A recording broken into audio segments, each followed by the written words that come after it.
everybody. Welcome to this week's stream. This week is kind of special for us because we now officially are part of the lineup of Onyx Path, and we're very happy to be a part of their normal streaming schedule. Um, I know we're a little late. I apologize. I take full responsibility for that. I messed up the fiddly bits for the stream and had to fix it, but we're good to go now. Without further ado, especially since we're a little behind, I'm going to kick it right over to Chris to give you guys the recap. Chris, why don't you take it? Hello, yes. Welcome to viewers new and old. As well as the usual recap, I'll give a very slight extra bit of info for anyone who has not seen the stream before as to some of the backdrop of what's going on, as well as the usual content warnings for occult horror, body horror, and considerable violence at the drop of a hat. This is Werewolf the Forsaken. These things are never assured, but they can occur more or less at random. Also, we are currently in the danger zone. Johnny's player, Pete, and his wife have nearly completed their 9-month summoning ritual and may need to leave at any moment to deal with the creature that they have conjured forth from the nether realms, namely a baby who is due soon. So we always feel aware the stream might have to stop at any time in case things sort of get moving there. But with that, we are playing Very Angry Dogs, a game of 3 American werewolves, and now 1 local, set in the Blackmore Vale, the dark heart of Dorset. Here, far from most industrialization and much of the modern world, parts of Dorset have rumbled on across the decades, still perhaps a few steps of time behind the rest of the place, but modernization is catching up. And here, this pack have moved in, where, in a rather unusual set of circumstances, Johnny Galloway, the pack's Iraqi, has inherited an estate from his apparent great-aunt, Clarice Galloway. The odd element of this is that Clarice was an elder of the Pure, rivals and foes of the Forsaken, so why exactly she chose to leave her estate to a hitherto unknown American descendant is not entirely clear. In Story 1, the pack proved themselves to the local werewolves and gained some breathing space from the Pure. And in Story 2, Possession, the pack are trying to deal with the consequences of Clarice's seeming disregard for the territory over the last at least 30 years.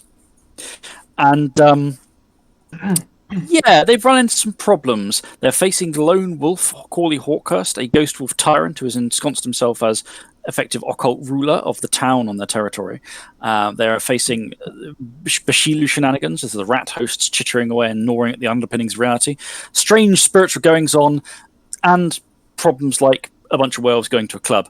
The usual kind of stuff. Where we left off last time, Stormbringer is currently on his way back from Blandford Forum, having met with Lying Tongue, the Stormlord advisor, who has given him some advice about some pack and tribe-related matters, and also told him he's on a death count. The rest of the pack, Harmonious Flame, is researching methods to strengthen their currently discorporated totem, the Unconquered Raven. Johnny is on the hunt for egg thieves, and Thornbreaker is having a bit of a face-off with a fox spirit he encountered in the shadow. So we're going to kick off with Thornbreaker here. While we don't, the pack is currently split. A lot of stuff that's not so important might get partly skipped over or focused on the important bits, but we left things off right with Thornbreaker facing Mistress Timblood. So you are in the shadow of the estate, the occult otherworld here, and it is quiet among the trees at the edge. The tree spirits here are dormant. Their trunks are scored and gashed in places as if carved with claws or little knives, and a few places weep ichor and blood, but they are somnolent. They do not scream or thrash like in some places in the shadow. This is the shadow as you know it in this estate. It is still calm, it is quiet, it is always worryingly tranquil to some extent.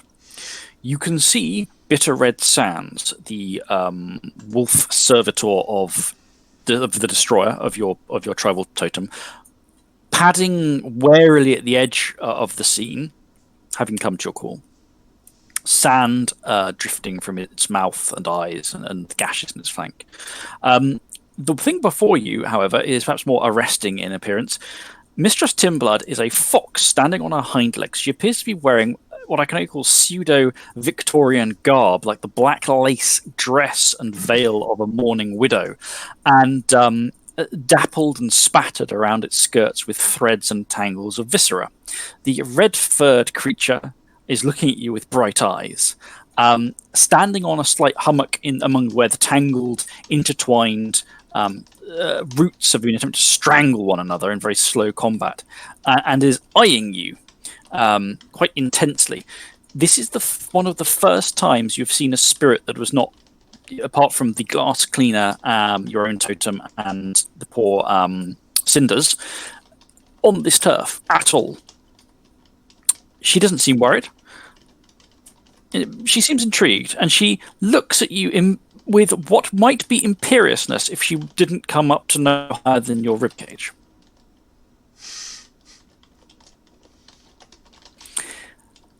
She pauses a moment, taking you in, gestures to herself with one dainty paw, and goes, "Mistress Tinblood, the prancing pontiff, the priestess of pursuit, heiress of the hunt, viscountess of viscera. And who are you, hybrid?" Thornbreaker. I've never heard. I've never heard of either the thorns nor the breaking, I'm afraid. And yet you stand in our territory. I suppose you and your hounds have decided to stay, then. He nods. How frightful. I was hoping that this tranquil place, this oasis of tranquil terror, would be left to me and mine alone once the kestrel was out of the way, but it seems not. Ugh, werewolves always have to spoil things, don't you? He smiles. You don't need to despair too much. It seems that you have a friend who now lives on our land, with our permission. The Colopexy. Oh, yes, he's a very rough and tumble sort, isn't he? Speaking of rough and tumble, you took something from me. He waits for her to elaborate. Oh, please, the smart expression doesn't become you. The girl, she was mine. Oh. He tilts his head. Jenny? Yes. She received my benedictions. She served as my priestess. I protected her from the apish wolf of the glass nest. You took her from me. How frightfully boorish. I suppose I'll have to forgive you, but I'm not happy about it. So, Hawkhurst does not have the claim on her? It's you? Oh, no, he does. But I protected her from him. Oh, come now, you don't imagine she's lived this long outside of his real controlling grasp by herself, do you? Or did you delude yourself it was your influence? Until your caddish raven thing went and slapped his mark all over her, it was me who kept her from being paraded around with that thing's mannequins. But was there an ounce of thanks for me? No, of course not. Werewolves, I mean, really. Thornbreaker stalks towards the spirit so that he's looking down at her. But then shifts his stance and holds out a hand. Genuinely, thank you. She stares at your hand in a kind of not confusion so much as bemusement, shall we say. Hops off a pile of the roots she was standing on, looks up at you, prods your chest with one red paw, which leaves a little finger paw print of blood where it spatters against you. There was no blood on it when she presses the blood. So you and yours now lay claim to this place, then? He closes his hand and says, yes. Well, frankly, the state's in terrible need of better management. I'm not sure you're going to be able to provide it, of course, but...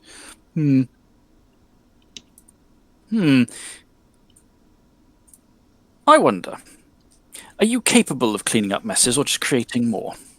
Primarily the latter. That's disappointing.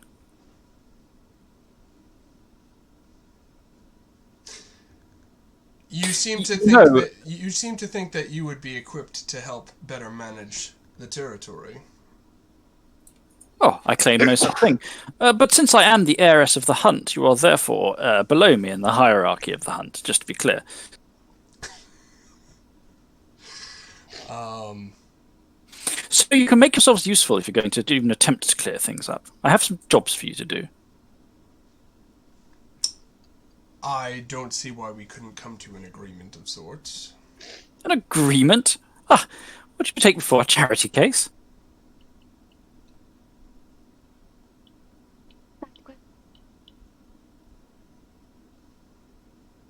he just stares at her. Look, I know it's terribly disadvantageous for you being werewolves, hybrid mongrels of flesh and spirit. I mean, really, I do feel sorry for you.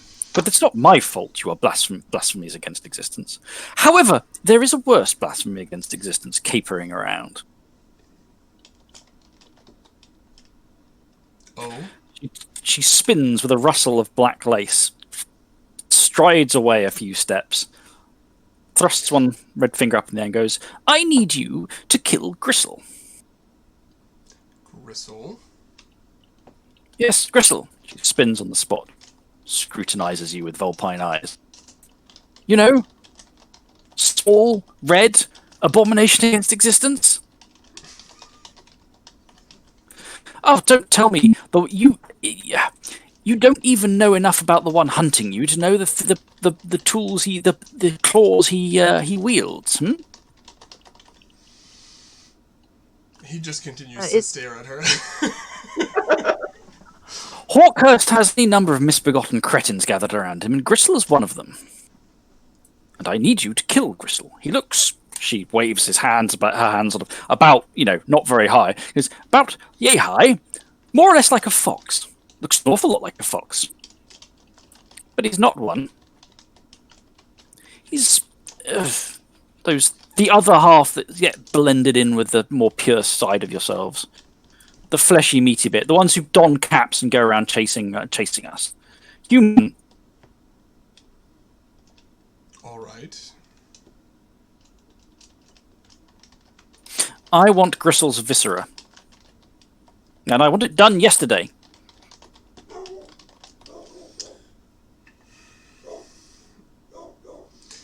So, I have no problem killing anyone who works for Hawkhurst because that was already what we were planning to do, but you're asking for me to bring this individual's viscera to you. What is in it for us? She looks slightly confused there and looks at you pointedly and goes, well, Gristle would be dead. The world would be -1 blasphemous abomination. You would have done something worthwhile for the heiress of the hunt. You're asking for favors. We don't do... No. I'm informing you of what needs to be done. And I've already told you we intend to kill him, but you asked me something specific, which was to bring you his viscera. That is where you're asking me to do something for you. So, if we're going to do something for you, we would like you to do something for us. Yes, well, what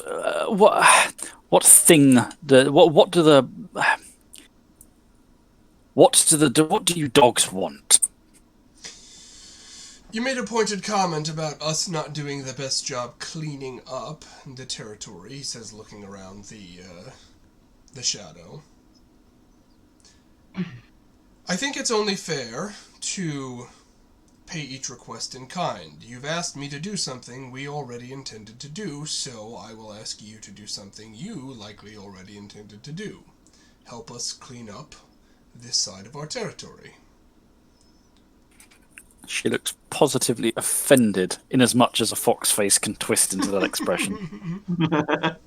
You think I'm some common cleaner, some ferreting creature who goes scavenging and scouring for petty nonsense in the woodlands? I am the princess of putridity. It is beneath me to go do common errands for hybrids. You assume that it's a common errand, but I was not specific in my request. Well, perhaps you should be more specific, shouldn't you? We would like to develop a new locus that could be used for common feeding, both from us and from you, if you would deem it not beneath you to cooperate with us. Can you do such a thing? Create a locus? Yes. No. Of course it would be of a resonance suitable to you. No. No, you don't want to, or no, you're incapable?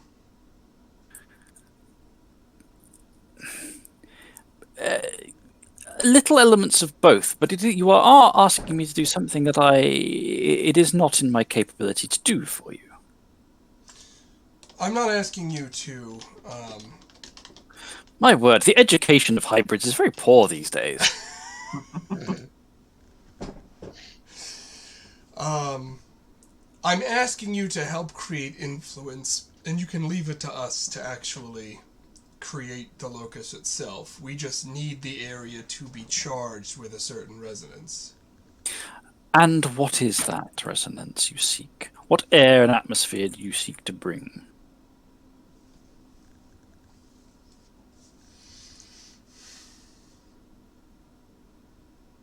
The hunt. That would be particularly troublesome to gather, even around one such as you. Do you understand what you are asking?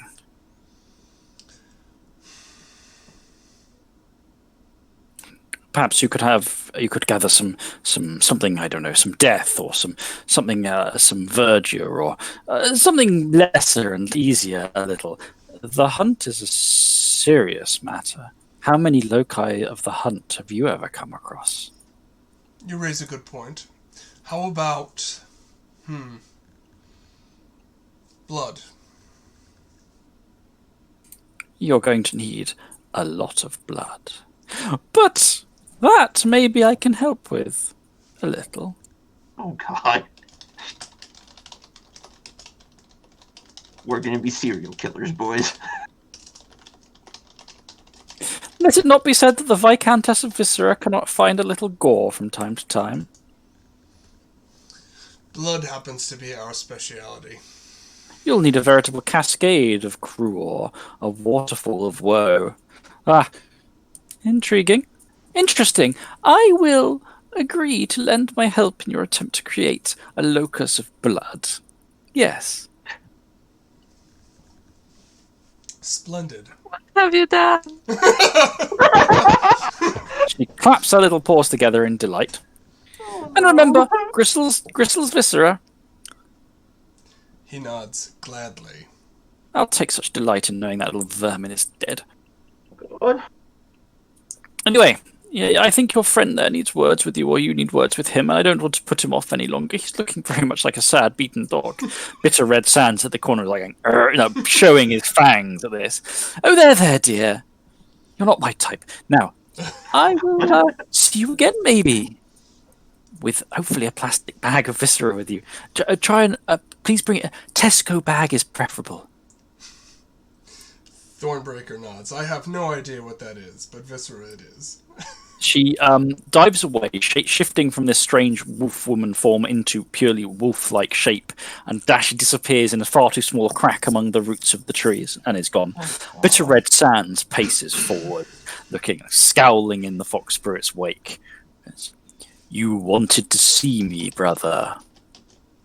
You called for my presence. I did not expect to be thrust to the edge of a dalliance with one of the red priestesses.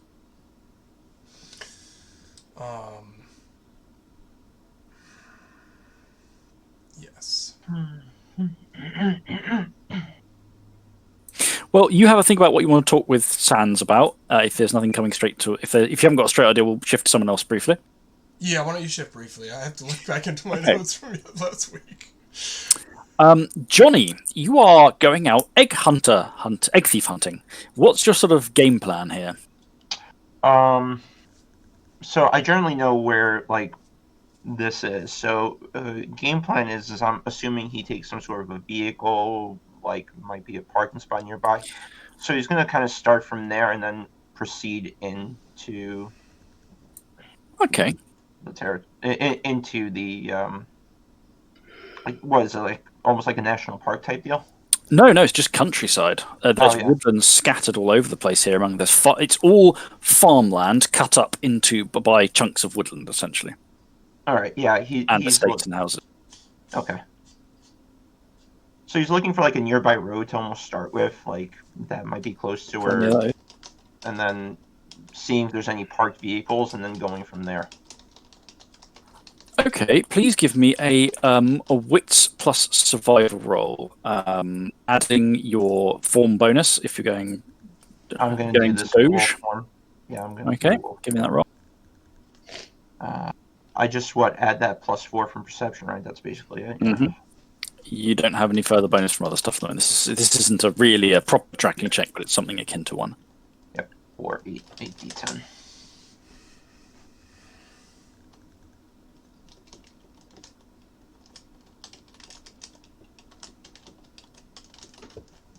One success, sir. Okay, you hunt around for a while. While there, you do encounter some people who are probably just dog walkers and the like. After a while of hunting around, you find a few fields beyond beyond the estate, and away from any pedestrians walking among the paths among the fields, and no traffic, no farm vehicles in the fields nearby. There, in the quiet of this bright spring day, beneath the swaying branches, you find the traces of what you believe may be the egg thief's work. Smashed bits of egg is not unusual in the countryside, right? Birds die, eggs are broken and eaten by animals. But there's something about the way it's arranged, the lingering scent of some body and a few tattered bits of like tufts of fabric. Someone climbed a tree here to a nest that is now empty and dead, and looks like they may have dropped one of the eggs when they were getting them out. The contents have long since been consumed by creatures, then insects. But you find a few shattered bits of eggshell. Your best guess is either this is your egg thief, or some local youth is climbing up trees and chucking eggs down to break shit because they've got nothing better to do. One of the two. The scents are faint. You think this must have been at least a week ago, which ironically is quite recent in a way. You're quite lucky you found this. You don't really know enough about biology and ornithology to know what the eggs were off the back of the head, or the nest or anything. The birds themselves aren't there anymore. I'm gonna peer across at the twilight. Are there any owl spirits? In twilight, this is a twisted knot of angry trees that have gurning, unpleasant faces growling from their trunks. They are gathered in mutual murder, trying to throttle one another with their branches. In the upper reaches, there is the fragmented wreckage of a small nest fortress. But it is the spirit's shell is shattered and broken itself. Whatever spirit was dwelling there is no longer there. All right. Is there enough pieces of fabric that got ripped off that I can use nowhere to run? No, you'd need the target. But there is enough to take and potentially have the same, use as a scent source to match against other people later on.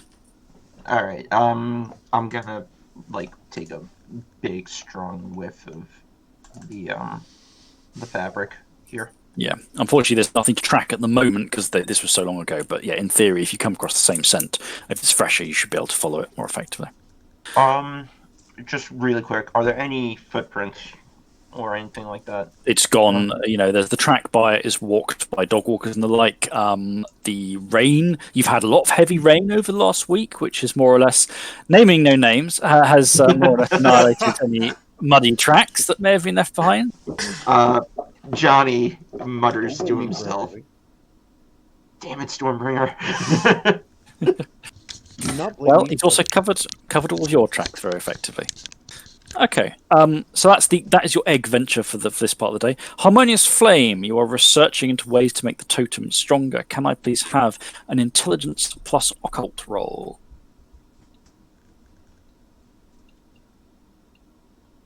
Does werewolf history or anything like that come into play here? Is that an occult specialty you've got? Yes. No. This isn't really connected to history per se, although some objects of history may be relevant.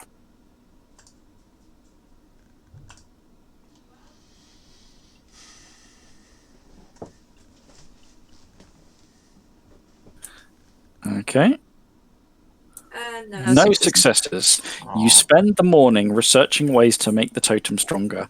You only get some of the very basic stuff, which is things like, increase the amount of the totem's essence, increase the amount of the totem's representation, and of of spirits who are in its employ. You get nothing more meaningful than that, unfortunately. You're puzzling over stuff. Too much stuff is going on. Your thoughts gnawing at the back of your mind about Hawkhurst more, and everything's been going on, and who put that bullock's heart in the chimney, and all this other stuff. And the end of it, you come through going like, spirits get stronger various means. Is there anything special here that's calling out to you that makes you go, oh yes, we can totally do this with the Unconquered Raven? Nothing really. Too much distraction, too much going on. So quickly popping back to Thornbreaker before Stormbringer's return from Blandford Forum then. Thornbreaker, so you're faced with the servant of Destroyer Wolf. Yes. So, there's two things I want to talk to him about. So first, he thanks him for coming. He says, we've run into a snag tracking one of the hosts in our territory, a Beshaloo known as Rue. We want to hunt and destroy this host, but we're hoping perhaps you could lend us your senses to help us locate him. Lend you my senses how, brother? You spend more time here in the shadow than we do. I do not spend more time here in the shadow than you do, no. I spend more time in the shadow in service of Fenris. Of course. Merely, if you hear anything of this Rue, if you could... I have heard of Rue, yes. It is one of the 9 rat kings of France. It's good to know.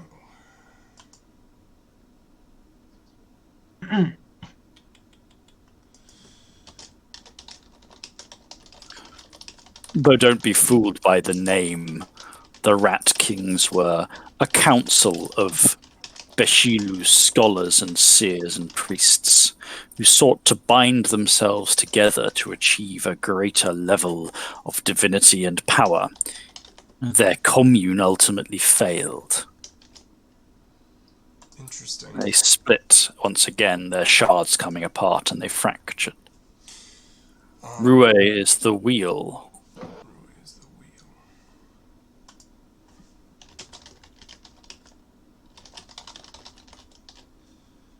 Do you know why Rue would have come here? You'd be better asking the servants of Black Wolf than I. He nods. Fair. The other reason I wanted to speak to you, brother, is I've been struggling recently. My destructive urges have been growing, and I embrace them and am grateful for them, but I try to always be in control of my urges so I can use them to, I feel I've become less effective because I'm struggling controlling them. I was wondering if you could tell me some of the old stories to understand how Fenris was able to hone his rage. The wolf spirit peers at you scrutinizingly, sand spitting from its open maw for a moment. It considers you. There are many stories of fury and rage. What matters is what is wrong with you. You... Yes.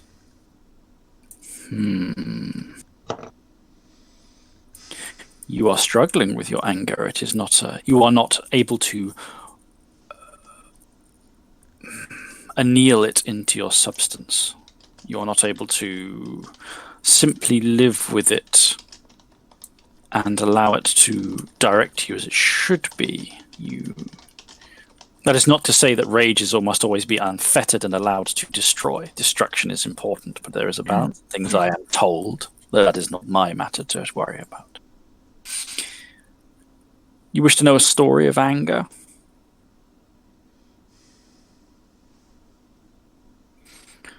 Well,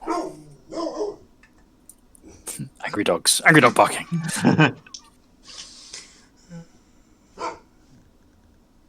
Aw.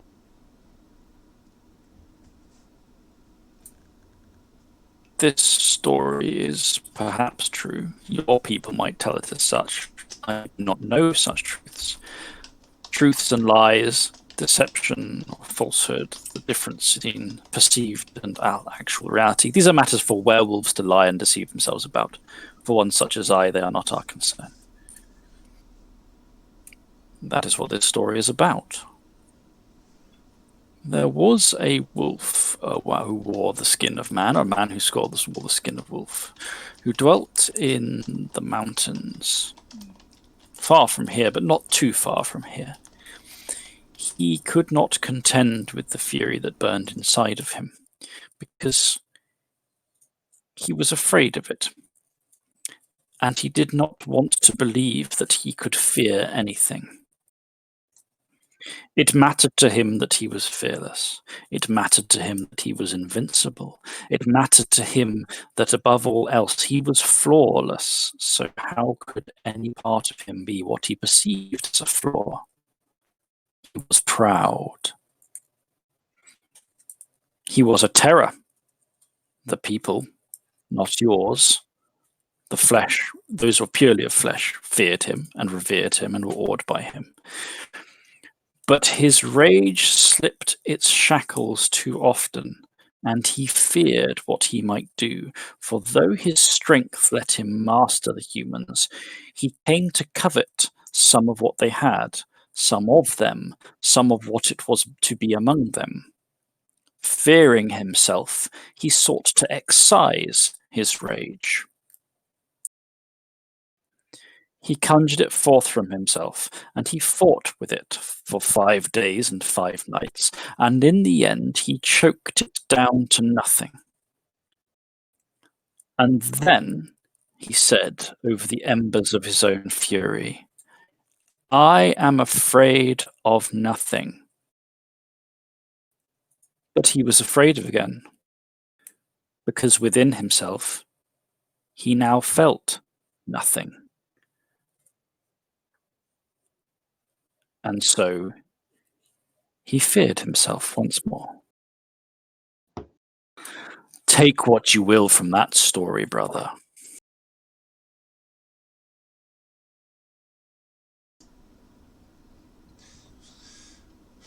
I think you're speaking of balance and its importance. Perhaps I am but a wolf on the hunt for Fenris Ur. Such lofty matters are above me. I know that my jaws bite and rip and tear. I know that the sands blow and erode the monuments that stand against the eternal march of the desert. I know that always as the sun rises and the moon rises, blood is shed unendingly in the cycle of life and death that encompasses this world. I do not know lofty matters of balance and harmony. Take what lessons you choose from it. Thank you, brother. I needed to hear that. Good hunting. And to you. Okay, regain a point of willpower for the touchstone interaction. Okay, so later that day in the afternoon, the pack gathering together once again. Johnny returning from his not massively successful egg hunt, Harmonious Flame frustrated with the books, Thornbreaker coming from his spiritual interactions, and Stormbringer returning from his own discussions. Now, before we begin this scene, I would like all of you to make a breaking point towards flesh for your recent Club Night shenanigans. Remember, this is a resolve plus composure roll, and you will all have touchstones of spirit, so you're all adding +2 dice to this roll. Okay. Whew, 2 successes. Same. 2. 2 successes. Yep. 2 is the you're magic solid. number today. No shift in harmony. 1 success. Okay. Okay. So no harmony. Yeah, even though Thornbreaker had the biggest problem with the Club Night, it was still a flesh-related thing. So ironically, that could have pulled you that way, even though you had a very different reaction to the rest. So the pack are back together in your home, in your the safety of your home ground. Johnny's come back from your hunt, feeling a bit invigorated. Harmony's flame, you've got some old stacks of stuff on the table, and you've got your tablet out, and you're checking the internet and things for bits of spirit occult lore. Thornbreaker maybe thoughtful at the table, and Stormbringer having just returned. You feel what I can only describe as imagine if you tear cloth, right? And you rip cloth open, and you feel that rip, and all the different threads unbind, like rip open and part as you shred along against the grain. It's the reverse of that, and you feel it inside your soul. It's the reverse because it is broken, tangled threads weaving back together in a moment, and with a writhing sense of reconnection, you feel your totem reawaken. Yay. That feels better. From the papers that she's been frustratingly just sort of flipping around on the table, and looks at the other pack members. Did you feel that? Yeah, feels good. Indeed. Pack awareness pings you that the totem has just reformed in the shadow of the estate, and is quite possibly on its way to you, but you're not 100% sure.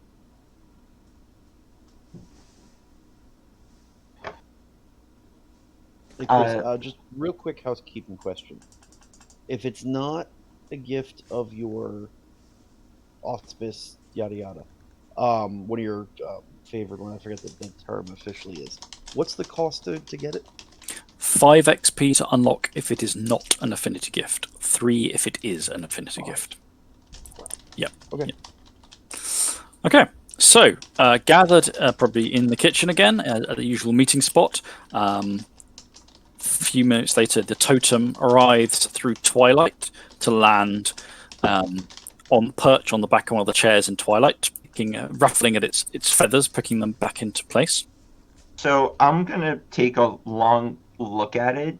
Does it look any different after its whole ordeal with Stormbringer and being a conduit for something? It is, no.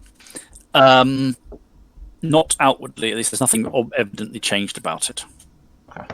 It does raise, when Stormbringer has entered, it raises its head, glances at Stormbringer. The impression you get, Stormbringer, is not anger or dislike or anything like that, more just acknowledgement that it's not pretending what happened didn't happen or anything. It's the equivalent of a very small nod and a kind of, yes, I do remember we were both there and I exploded. We will never speak of this again. No, not even that. Just Sorry. it's just a small a nod of acknowledgement. Stormbringer is going to look understandably ashamed of himself. At that, the totem actually tilts its head and looks more intently.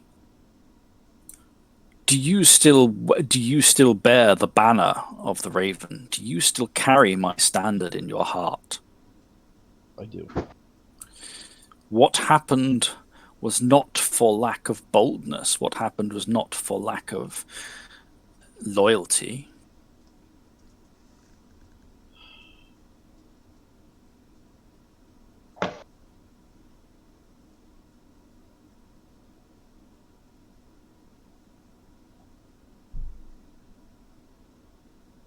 Stormbringer's as caught up for words as I am. There's something I want to say and I just can't kind of put it together, so it makes sense that he wouldn't be able to either. Every warrior, every soldier understands the possibility of death. I perished. I am returned. I will perish again. That is war.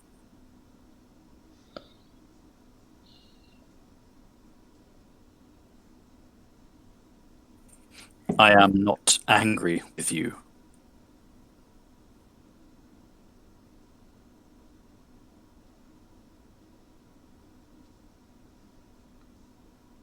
I appreciate that.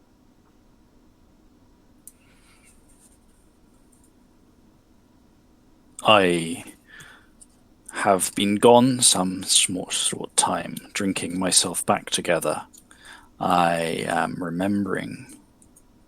I am recollecting, recoalescing myself.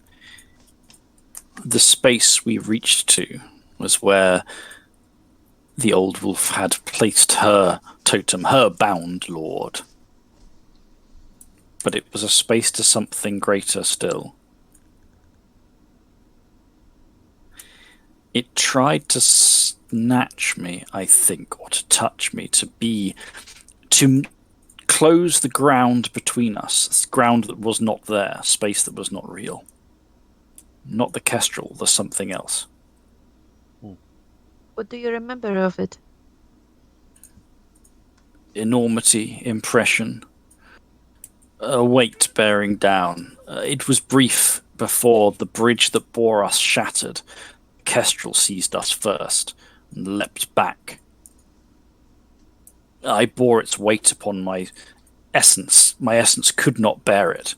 The kestrel is far greater than I still.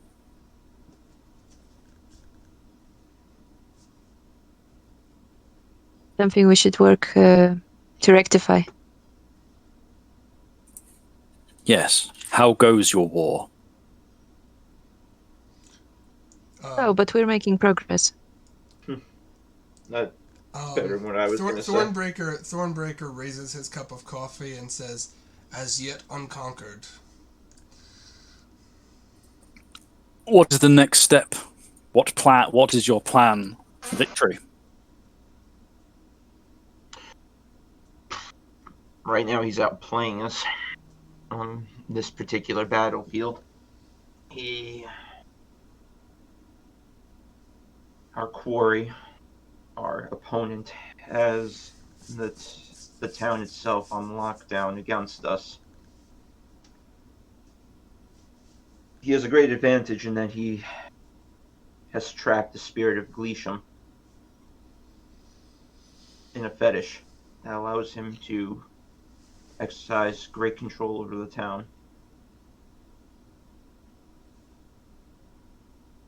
And that's something that will need to be wrested from him. He has also shown weakness, though. He's prideful. He plays his hand.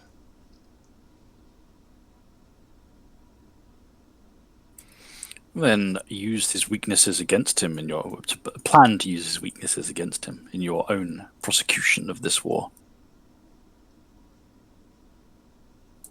He holds you at bay for now, then, with his declarations of threat in the town. We want him to believe so, at least.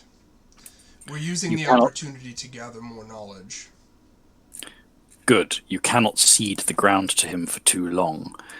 It will place him on the stronger foot than you. Fortunately, I don't have very many more ideas of how to approach this.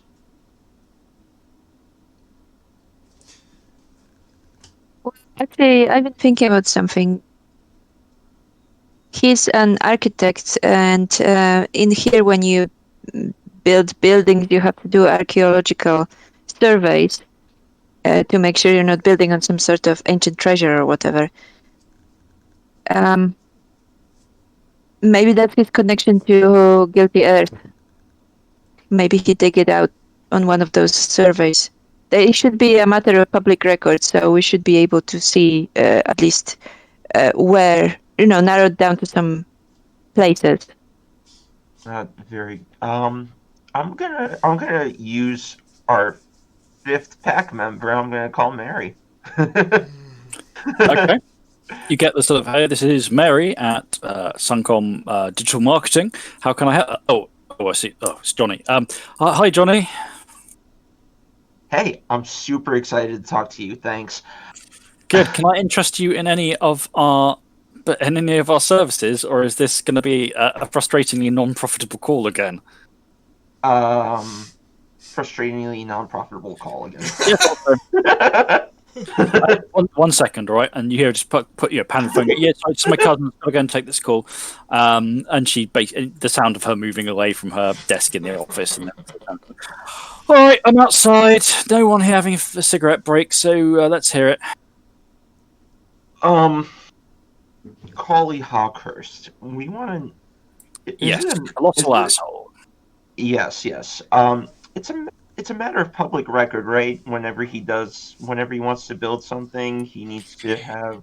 Oh, if he wanted to build something, so he's an architect, so he'd need to whatever they're going to clear the land and build something, they'd have to do at least a basic survey. I think generally, I'm not 100% faced, so they'd have to go through the council. Yes, we need the results of those surveys. Yeah, so they'd send in some archaeologists. They can archaeologists do like a survey if they think there's a reason that so there's a couple of this. Like, firstly, I think, and this is just I think how this works. I might be wrong. I think they do an initial survey where they go, like, is this likely to be? They don't like dig the whole area up with archaeologists and trenches. It's not like Time Team every day out on the fucking construction things.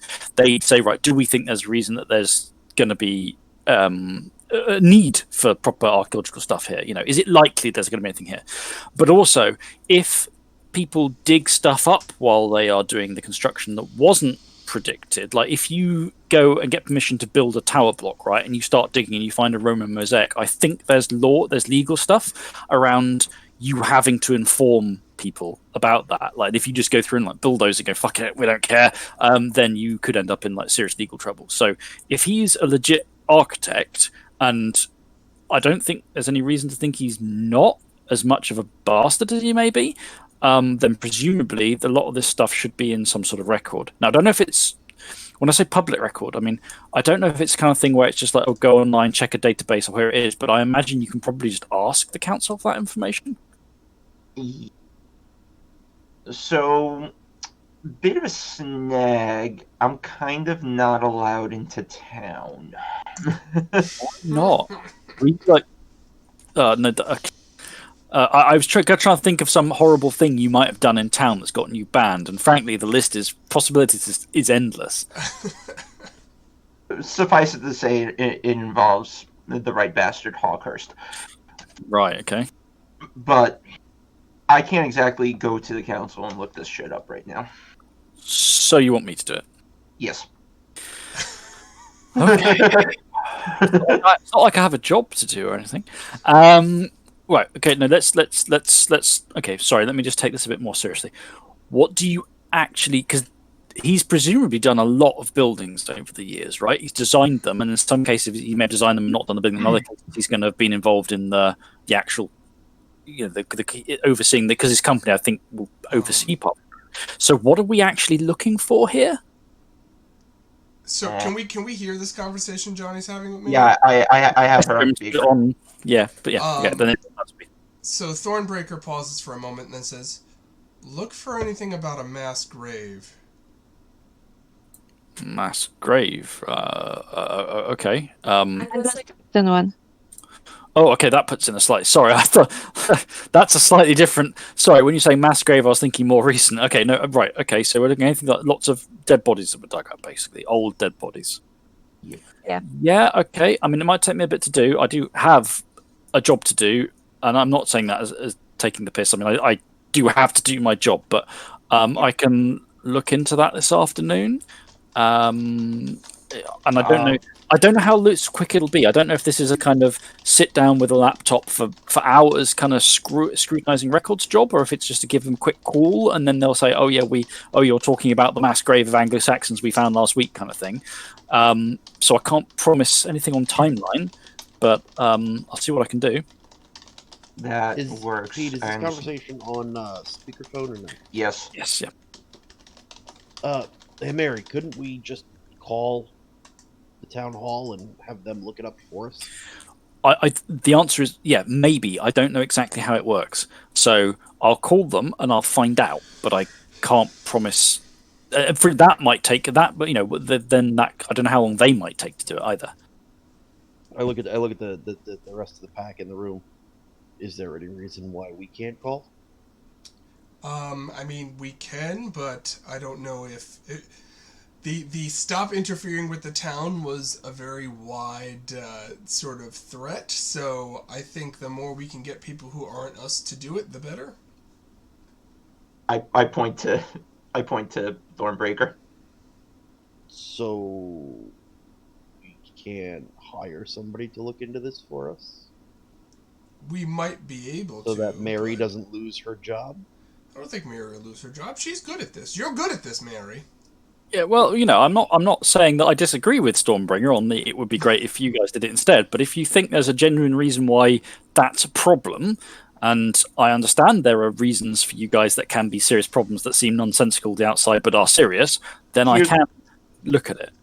Here's the thing. I don't want to ask somebody from outside of town because, well, I don't plan on Hawkhurst being around for too much longer. All right, don't browbeat yourselves over it too much. I'll do it, all right? And I'll get back to you. You can think about it in the future. Maybe Stormbringer's got an idea that there could be someone else better positioned to do this for you. But for now, I'll get it done, all right? And you can focus on, like, stuff. The stuff you do. No. Hopefully when we get this done. We found an old barrow on the property grounds. I was hoping there might be something in the records about that too, if you could. Okay, right. Well, let me get on with it then, and I'll see what I come. Okay. But the thing with Hawkhurst's mass grave is more important. Okay. Right. I better get back in and get to work, and I'll see what I can do on that. All right. If you haven't heard from me by the time I get home from work, then I'll tell you over dinner. All right. Works. See you soon. Thank you. There. That's right. And she hangs up.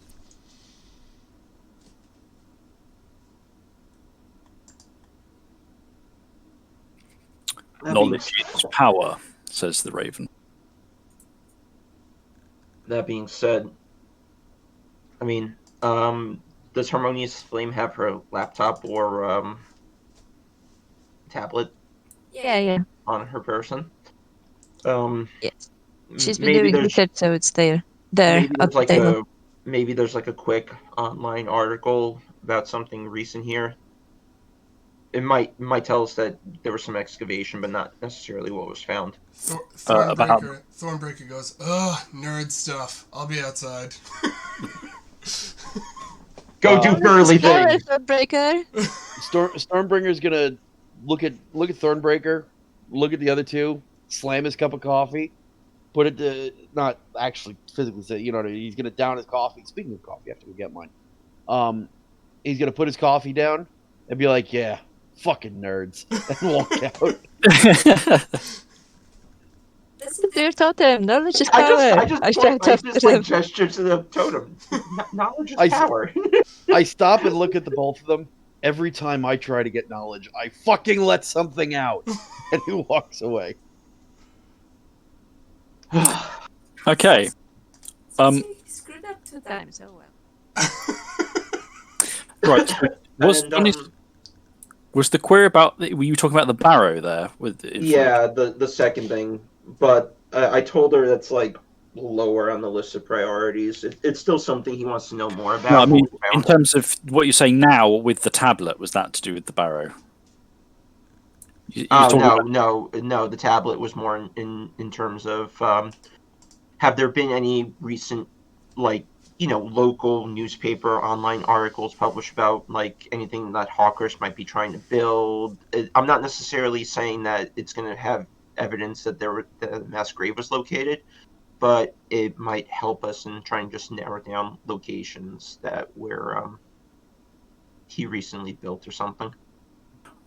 Oh, pardon me. Right, 1 second. So, basically, can I have the Dorset local? intelligence plus academics roll from Ag then, from Harmonious Flame.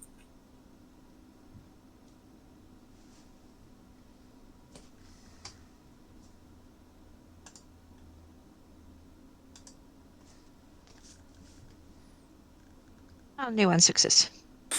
Okay, so you filter through some stuff, and basically, because Hawkhurst companies, Hawkhurst and Carraway, he's one of the two people who own it, I guess. There's stuff about them doing work in the area. They've done quite a lot of work for a lot of places across Dorset and in other neighbouring counties as well. Is there anything of particular note popping up? Interesting things? Not really. There's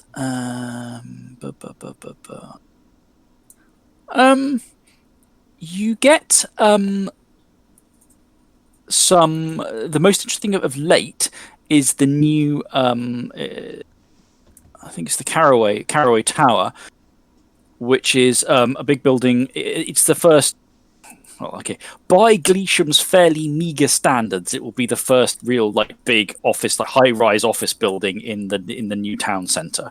That they are currently building and is currently under construction. And there's some articles going back over the last few years about the purchase land and the ground being cleared for the tower block, and it's going to be all offices and stuff. And it's meant to be part of a leveling up strategy for the town's office place as a place to bring in businesses from some of the nearby cities around the southwest to a more affordable location like Gleesham that's away from some of the big cities, but also so cheaper, but also providing a lot of the same amenities in this new building that they're raising up for them. That's the main thing that's in recent years. That's you're finding articles for. Other than that, they pop up here and there around the place for all sorts of places, but nothing throwing any major warning signs. And is that high-rise building? Did Hawkhurst design it? Unclear. It's his company that are definitely involved there, but what articles there are don't go into that sort of detail about who specifically did the design work on their team. But if someone found a mass grave of from the 1400s or whatever, it would be on the news. Right? It might be, yes. It depends how. There are a lot of factors that lead into how much news. It might be literally a paragraph in the local papers going, archaeologists parading this out found a number of Anglo-Saxon graves. They exhumed them and they are now studying them for yada. It's all the way to, mass grave shocker found. It depends a lot on who gets all the information, what other news they have running, and how much they care about. Because, and it also matters how interesting the find is, because old dead bodies are 10 a penny under the England, which had people living on it for God knows how long in thick layers on top of one another. Whereas a find with a bunch of quite interesting stuff, treasure, that would make it a much bigger deal. In lots of places, people go, "Oh look, we're having to build over what used to be a graveyard 700 years ago." Okay, and that's not unusual, and that's not unusual enough to make big news, but it might get some mention somewhere. I turn to Harmonious Flame. Guilty Earth. Great Aunt Clarice has been here for a long time. My family's been here for a long time. Do you think there might be something in the library about him? Or it? That's a good question. We should probably check. So, we are going to continue nerding out. Okay, so you're going to hit what passes for your occult library, and try to sort of go over some of the stuff to see if there's anything interesting there. Okay. In the meantime, while the nerds go to nerd out, Gonzo, fucking nerds. The honestly we're not nerds gov side. So Thornbreaker actually asked Stormbringer to help him with some crafty things. Basically, I'm gonna try to build a climbing wall on the back of the barn for training purposes. Nothing fancy. Literally small wooden blocks, nailing them up against the barn. Is Stormbringer up for hammering some bits of wood into other bits of wood? Stormbringer's gonna hear this question, look outside at all the trees, and go, "The fuck." It's not for me, it's for Jenny. God! Alright, fine. I'm in. Okay, so you guys are going to spend your afternoon basically making a climbing wall in the barn. Is there any man-to-man, heart-to-heart stuff going on here? Nerd stuff! We gotta go build something! Are they mutually backslapping, going, "We're definitely not nerdy. Are we occultists?" There is no. To quote Supernatural, there is no BM scene happening. They're going to become best friends, to quote Step Brothers. Beer and hammers. I'll be right back, actually. Okay, so the manly squad are hitting things with hammers, and pretending they are not wolves wearing human skin. I'm going to let Thornbreaker know, because he's going to be the only one I'm telling about it so far. It's going to be kind of one of those. Hey, by the way, if we stay here, I'm dead in 9 months. And he's going to say it exactly like that, like as a complete aside, like, oh yeah, by the way, I'll be dead in 9 months. It's cool. How was your Saturday?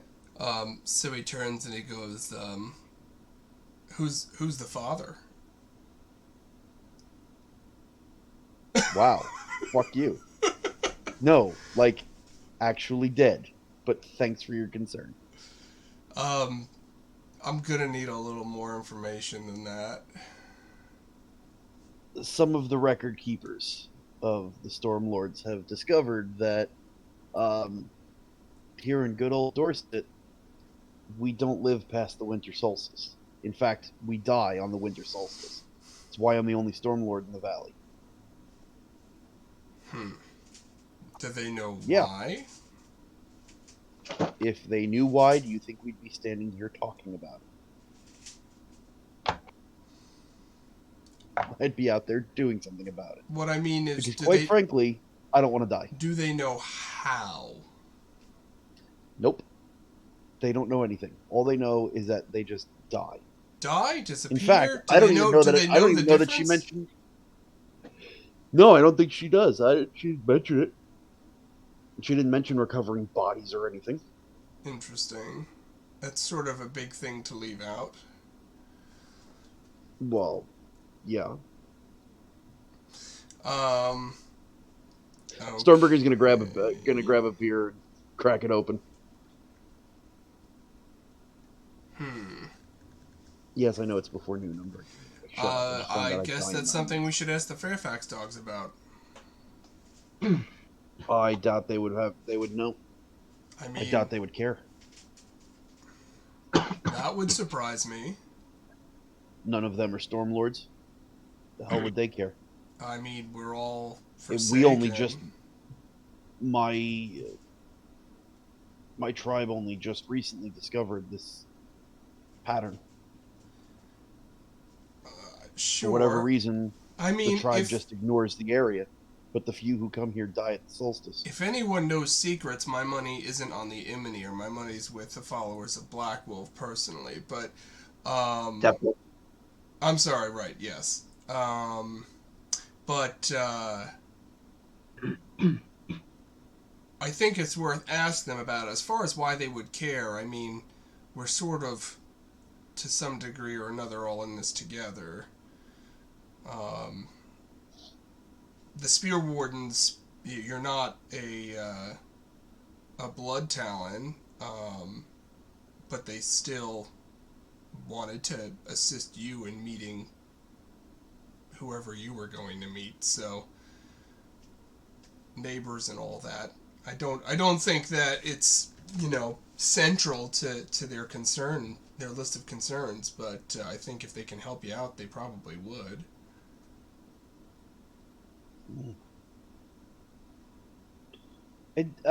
Chris, is there a way to call Unconquered Raven? Because I doubt he's hanging around doing nerd shit. No, if you had pack awareness, then you could literally you could call him. As it is, you kind of have to. He does have a fairly good sense of the pack and their sort of urgency and needs for him, so he can appear conveniently in a scene as long as it's reasonable for him to do so. So if you need him here now, he will very conveniently appear at a time that is useful for you. I was just wondering if there's a way that I can get him, ask him about it. Because he's been here a long time. Yeah, no. So you are working your way. You're pausing to have you're drinking your beer while Thornbreaker's hitting bits of wood. He's not even putting wood into wood at this point. He's just hitting the wall with a hammer or something. You don't know. You're all nerds. You don't know how this works. And yeah, so he's there perched on one of the rafters, rustling immaterially up above you with his silver and golden feathers, peers down. I look up at him. I've heard story that the followers of Winterwolf do not survive here in Dorset. In what the hell is it? The Blackmore Vale? Is that what we call this place? Yeah, the Blackmore Vale. Okay. That followers of Winterwolf do not survive to face the winter here in the Vale. Have you heard anything of this? The raven spirit sort of shifts uneasily from claw to claw. Know that I have not before been bound as banner to brethren of war who are wolves. So on your matter of Imenir, I cannot say for certain, but I can say this in those who have marched beneath my shadow. Winter is always a dread time. Winter is cruel. Winter is harsh. But here, the land is not. Winter is adverse. Winter is a contradiction to the Vale's rich earth and bounty and comfort. The two do not naturally bind, and yet winter must come here every year.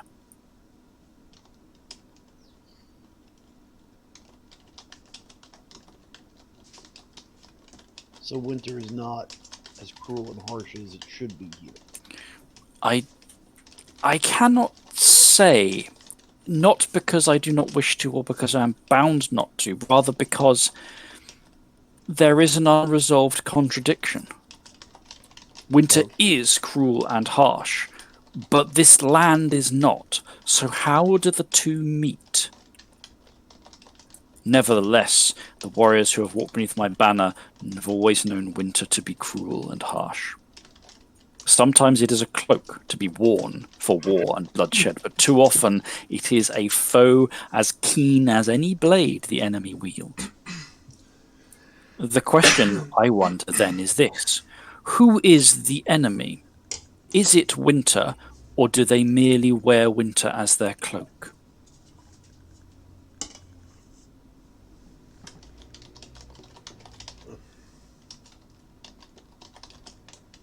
All right then. Why is this contradiction here? Why is the winter not as harsh as it should be, yet it is harsh and cruel? I cannot say I am not a spirit of that time, but there is something about it. There is something to your words and questions. I'm going to look at Thornbreaker. Apple trees don't fruit over the winter, correct? Thornbreaker actually makes a face like, maybe. Stormberger's gonna look at him with one of those like really faces, like, and say, "You're the fucking nature nerd. God damn it! What use are you?" Not a botanist. God. You're the one who claims to live in the woods as often as you can, so I figured maybe you forage some fucking apples. All right. Generally, trees in general go dormant in the winter. Correct. Generally, trees go dormant in the winter. I, however, have never run an orchard. Well, learn, because we're growing one outside. I wonder what the coloplexy knows. It's probably worth asking him. If you help me finish this up, I'll come with you. Sure. Stormberger's going to push the pile of wood over. There, it's done. And then he's going to start actually going back to putting it up. Okay, so you spend some time hammering it together. You finish up having worked up a good sweat, feeling thoroughly unnerded. like, again, you're not members of an occult society behind the existence of the world, surrounded by strange things you must know that are often not answerable by mere flesh. Nonetheless, hitting wood with hammers has made you feel good. So leaving and sauntering over in the later light of the day, beneath the wind-blowing drifts of cloud overhead in thin streams, to the line of young apple trees that has been laid down on your turf in this corner of the estate. The Colopexy is not long to appear, as it has a habit to when people are bugging around the trees. But it doesn't do our trees have any apples? No. Oh, okay. Standing there crunching an apple. He shows up. You don't actually see the Colopexy this time. There is a whiff of something animalistic on the air, and a smell of sour apples, of sort of ciderish apples. And then you hear the voice. There's a ring of faint jingling as if of bells, but then you hear the Colopexy's voice. As if from around the other side of the trees, no matter which side of the trees you stand on. There's a yawn of many mouths. And then, you got yourselves in more trouble again, wolves. Not that I don't make a habit of hanging around these trees or anything. Just happen to be here having a rest. I'm sure. I'm sure you're enjoying the show. Oh, I wouldn't want to say. What brings you to my orchard today? You have been here many seasons, many winters, yes? Yes. Although, in a way, every season is one with every other season of itself that iterates across the flow of years and sun. Is there any difference between this spring and last spring and the spring before? I don't know. I can't answer that question. But I don't think so.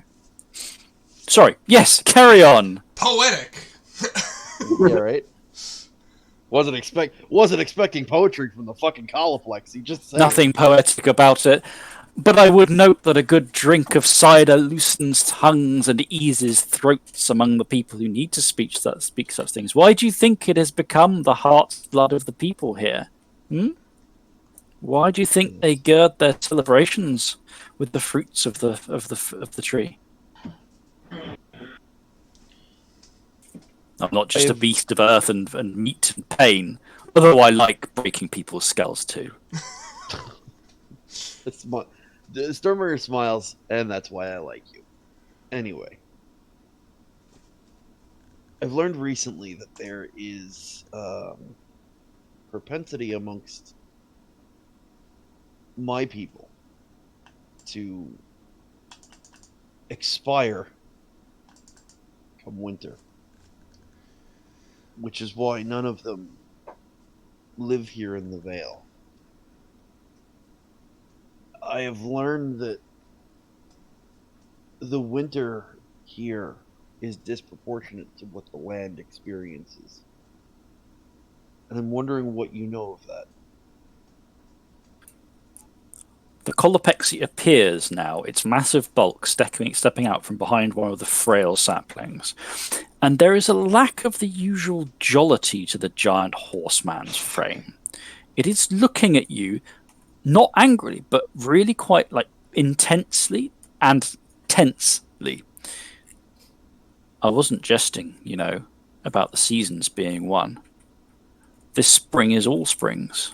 All winters are one winter. It's the cycle. It's what defines me, what defines my existence. You want to know about winter. That's a serious matter, child of Winterwolf.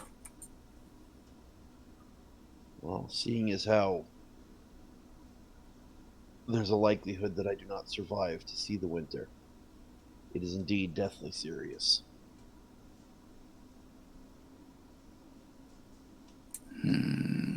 I'll offer you this. He seems... spirits being unnerved is unnerving, but the spirit seems rattled somehow. I'll offer you this as a word between... to ones who have often shown their trustworthiness, to those who have raised this little orchard here. I'll offer you this for no gatherer. You are a child of Winterwolf. Winterwolf is a beast of cold. While the courts of winter are tumultuous and broken and shattered, and while your patron does not rule them, while winter spirits often test the Stormlords, while you often hunt them and defeat them and slay them, that is not animosity, that is not hostility, that is just trial, testing. It's what is right between Winterwolf and the Winter Spirits, but you want to know something that is not of that. It's a deeper matter.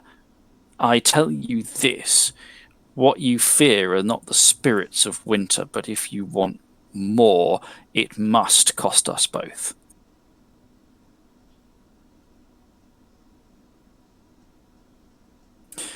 I'm not simply the orchard. I am not simply the laughter and joy in the drinking of cider. I am not simply the plucking of apples from branches. I am girded by tradition and history and people, being people over the centuries. And what you ask of is similar. So I cannot... We're not all just creatures of shadow, you know. I'm aware.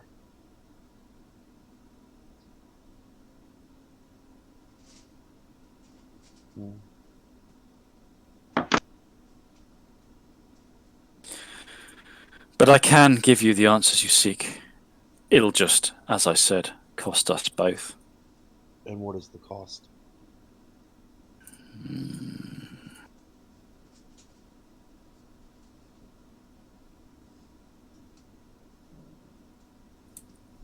I'll need the power to survive.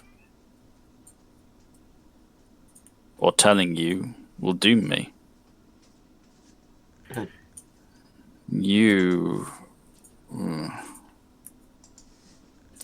Your cost is one I can't understand or place value on what will be taken from you, but I will need power.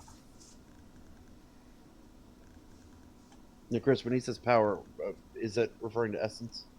Maybe it's not quite. He's not. You know, he's just saying. So I'll expand on it. It's not enough to be me. I need to gird myself with something that will survive the onslaught of what takes the toll. I will need anchoring. I will need empowering. Perhaps the best time is in the sun's rebirth, in the sun's waxing strength. I'll need midsummer, the summer solstice. You pledge me that. You pledge me the power I need. You give me the power of the sun, the celebration of the high heat. That'll make me able to survive what will come for me. How do we give it to you? People, on the one hand, in the flesh, the celebration. There must be celebration. The summer's sun, the summer solstice must bear everything that makes me me in the anchoring of the humans who practice it still. Cider, celebration, fire, heat. But on the other hand, I need something of the sun. On that solstice, I will need something of... Stormbreaker actually gives the fuck. Indeed. And with that anchor, I'll have the strength to survive what will assail me. Son of a bitch.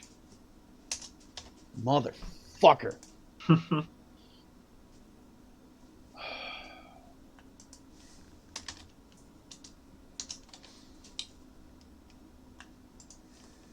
There are no non-orchard trees here, right? There are lots of non-orchard trees in the estate, but not right where you are, no. You'd have to take at least 10 steps away to go and punch a random tree or whatever. I was going to say, in favor of one of my aspirations, I was about to do something, but I will wait until after the call of Lexi has left.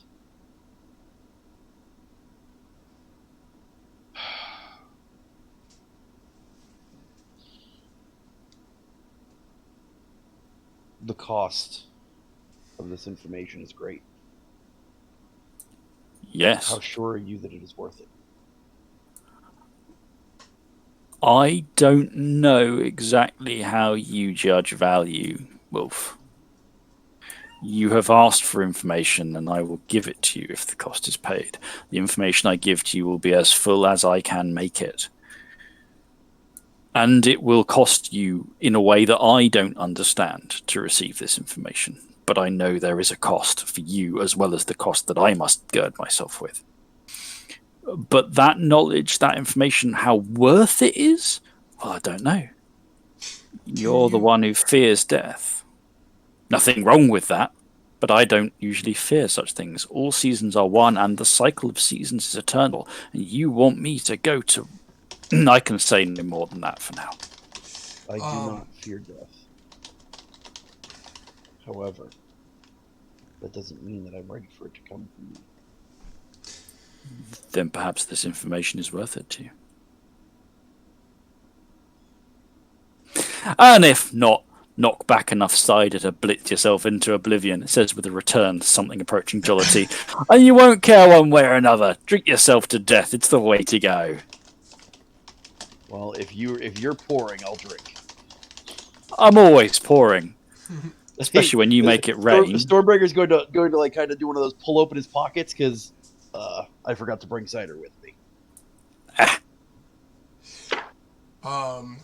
So Thornbreaker has been quiet through all of this, trying to piece this together, and then says, Kalapexi, the information that you're offering, does it include the bands of the spiritual entity that hunts the Emanir?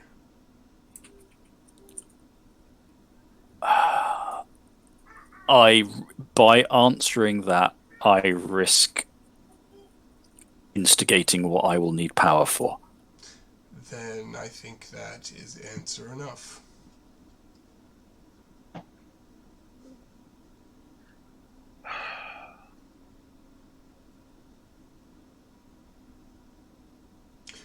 Thornbreaker turns to Stormbringer and says, we have time before we need to make this decision.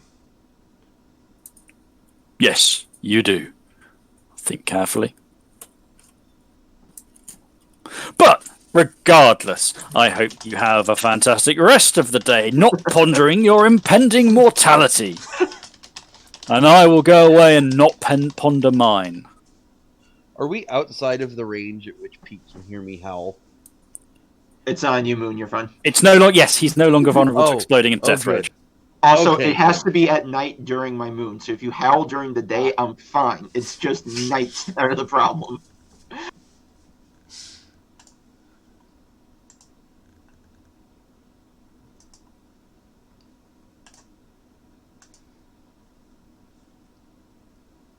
Okay. I'm just debating on what the best way to cinematically do this is. No, it's all good. Do you want to jump to the nerds while I figure this out? Okay. Nerd Squad, you are trying to Sorry, nerds. dig deeper into stuff relating to... what was the specifics? It was something you had quite a good idea, and I can't remember exactly what it was. If Great Aunt Clarice, or if there was any information collected by any of the previous werewolves who lived here about Guilty Earth. Right. Okay. It's going to be both of you can roll. It's not aid another. You both can roll, and it is a teamwork action though. So basically, rather than the thing where one of you rolls those successes, gives the other person dice, and then they roll no successes, right? Both of you get to roll, and you both get the +1 die from the teamwork from your pack merit. Okay, but you're not adding dice to each other. I just want to know the resources, the successes each of you get. They're not cumulative per se. I just want to. Is this going to be intelligence and occult, Chris? Yes, it is. Cool. No. This is intelligence plus academics. Can I make an investigation, please? No, I will let you use occult instead, but occult is going to be at a -2 penalty. That's better than the -3 penalty. Then go ahead and use occult instead. They're calling you the nerd, and you're rubbish at it.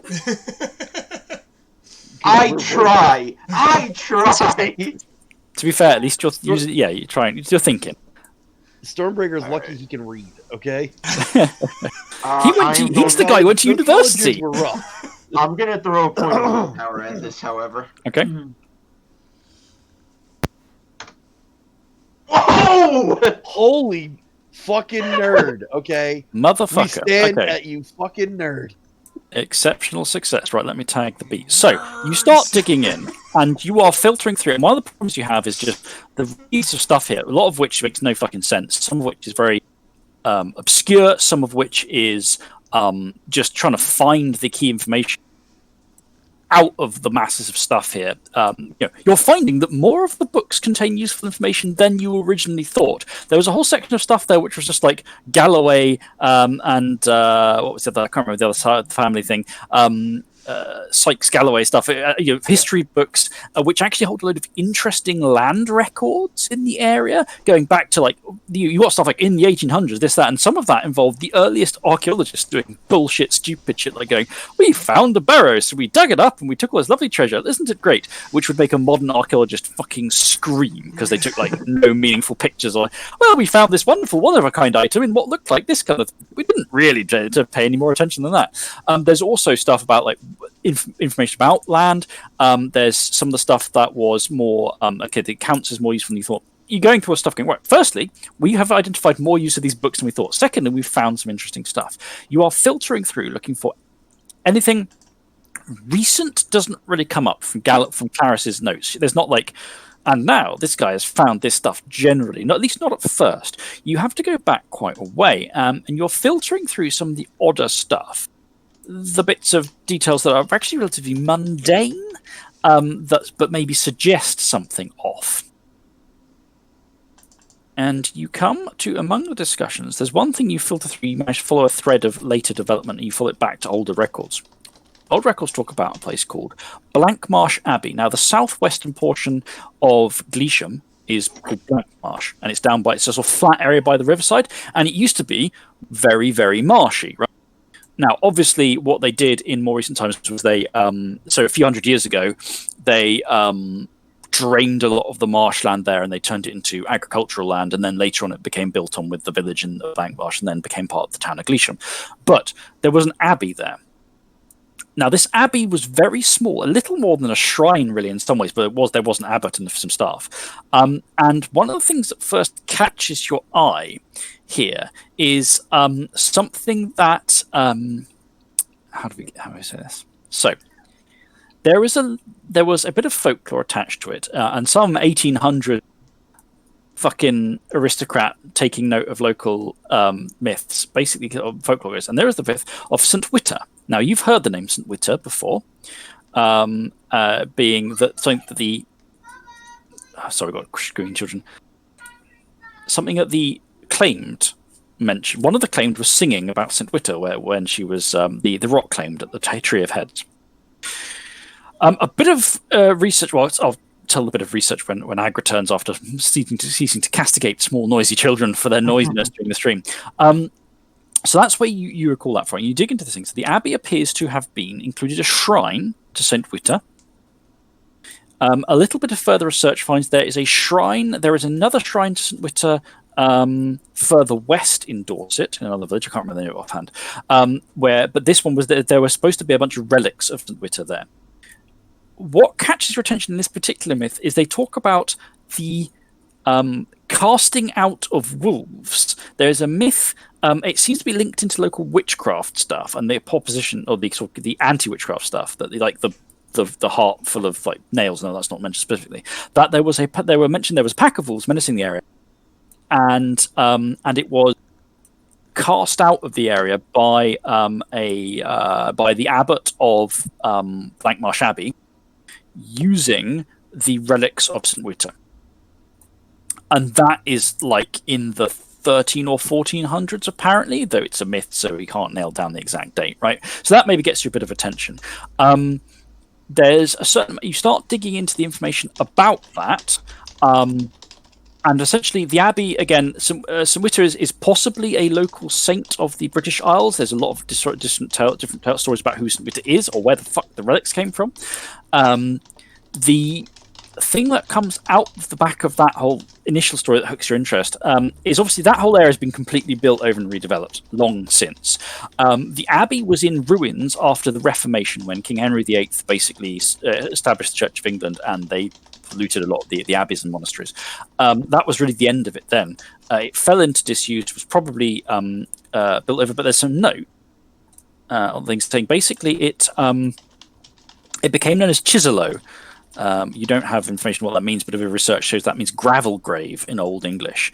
That there was the site was that for some, it's not explained whether this was here already or that something happened after the collapse of the abbey. That essentially there was a place people were using, that there was a burial place that said there were people buried, but it was just covered with gravel, presumably because they'd filled the place with gravel after burying the bodies. Not entirely clear. You're having a hard time piecing together when this may have happened in the timeline. It was, after a bit of poking around, redeveloped in last century. Obviously, it was older stuff was built over it, but it was redeveloped. Okay, this gets more complex. It was built over, and then there was a fire in the Georgian period that burnt everything to the ground. It was then redeveloped again into what is now the Chiselow building, which is the Chiselow building, which was designed and planned by Hawkhurst and Carraway, and that was done about maybe 25 years ago. That was done. The thing that catches your notice is that there is a mention of archaeological irregularities during the redevelopment, because of course they dug it up and they went, here's a load of abbey ruins. They did get permission to build anyway once they'd done an archaeological survey, and there's some stuff notes there, but this isn't really in the details you've got here and pulled off on the internet just by using it as reference. All you get are references to the local historical environment record, which is a public record set of documentation about the surveys, but it isn't on the internet. You have to ask the council and they'll give you the information. So can I text that information over to Mary, since she's going to the council? So yeah. And that's the one thing that sort of showed up with the grave related stuff you were looking for. Was the one that really sort of pinged out. There's other stuff filtering through here as well. Let me have a quick look for something, especially since you got the exceptional. Is there anything else I can throw at you? Data dump. It's exciting. She's like, "Oh my god, you found it!" Yeah, well, it's both of you working together to build this together. Johnny right now is that picture of Charlie Day from It's Always Sunny in Philadelphia with the board and the shit going together. That's how I imagine him. Is you basically like Harmonious Flame finds some of the earlier references that you then trace back, but then it's when Johnny traces back and starts like cross-referencing with one of the books of local folklore or whatever, and finds this reference to the abbey and the wolves being cast out, and then you start to build a picture of it. The only other thing that you pick up by looking through the notes is that there is a brief mention in the notes of the late notes of the aunt, now cross-referencing back again, and this is taking the whole afternoon of cross-referencing books. You find notes in Clarice's work that makes reference to what you think is the redevelopment of the abbey, of that ground. She mentions something about it's a bit obscure. What she doesn't say, like, "Oh, he's dug up something horrible" or anything, but there's a thing there of like referencing Hawkhurst's development of that. Drawing some attention to it again in her shorthand or her notes. It doesn't explain it fully because, of course, she wasn't writing it for you to read. She was writing it for her own reference. That is also as part of a wider thing. She was double checking. She appears to have sent some spiritual servants to double check on the location of loci in town, because she appears to be double checking on what that this is much later. This isn't 25 years ago. This isn't like in the past 5 years, where she's trying to sound out where any loci that Hawkhurst is using are. She doesn't locate one in in that building that for sure, but she thinks there might be one in the Chisel, whatever. I can't remember what to call it. Chiselo building. She's sure he has some because she knows he's meant to be rigging Locus up to power her Locus with the ley lines. She appears to have some suspicion, for one reason or other, he may be playing silly buggers in some way. She's not sure if it's not clear if she thinks he's trying to con her or he's trying to tamper with stuff in a way she's not asked, but she's trying to like back map the loci. And she basically says, I had the note that really grabs you is, I have tasted some of the things that throng in his shadow, and they taste richly of guilt. Where is the guilt, Locus?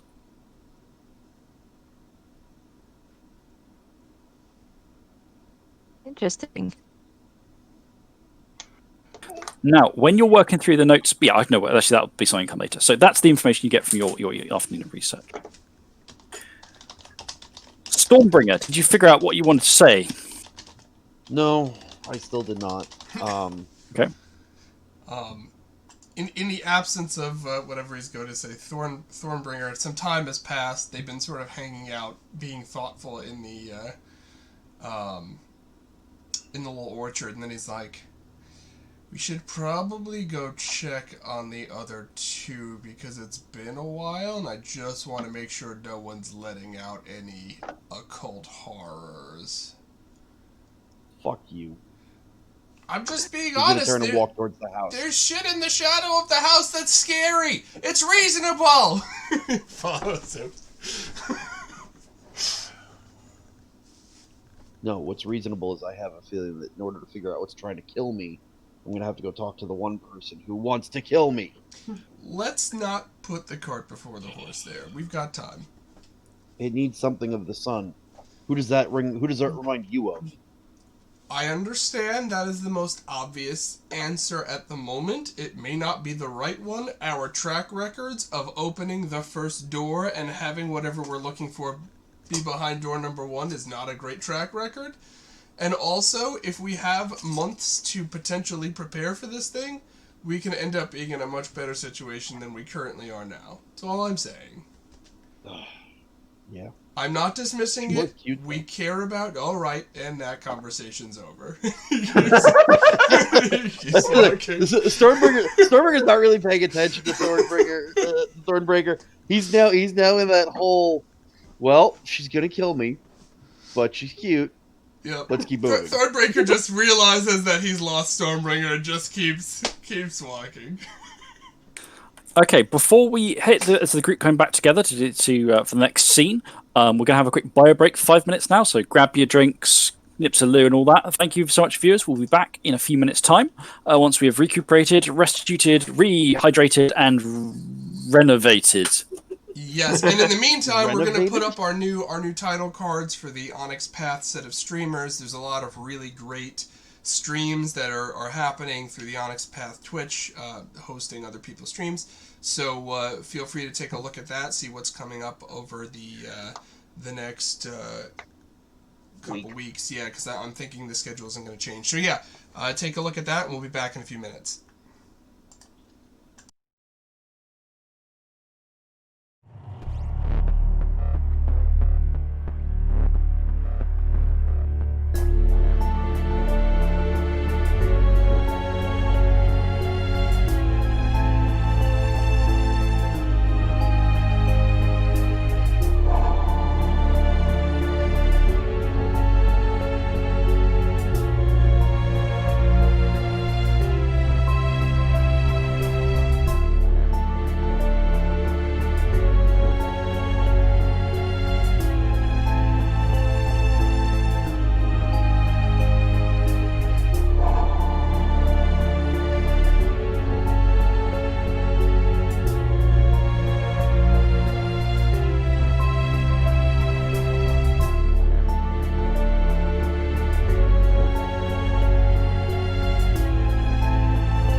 are back.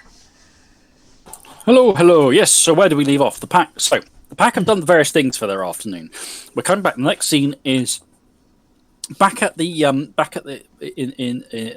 the sort of late afternoon, early evening. Mary's just returned from her work. Now, I have a question about the pack arrangements for things.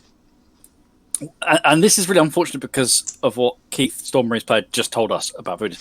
How do the pack do their food of an evening? Like, is there any attempt at communal meals, or is it very much anyone comes in and grabs a thing out the fridge and hopes that there's enough food in there? I figure it depends, right? If we have information to share, it turns into this communal thing.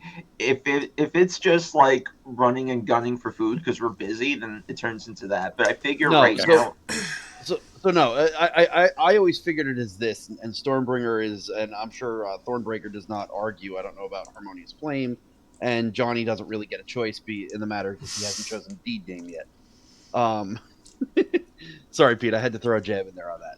I'll just accept it. Unless we are in the process of dealing with something, I figure we all kind of meet around mealtime.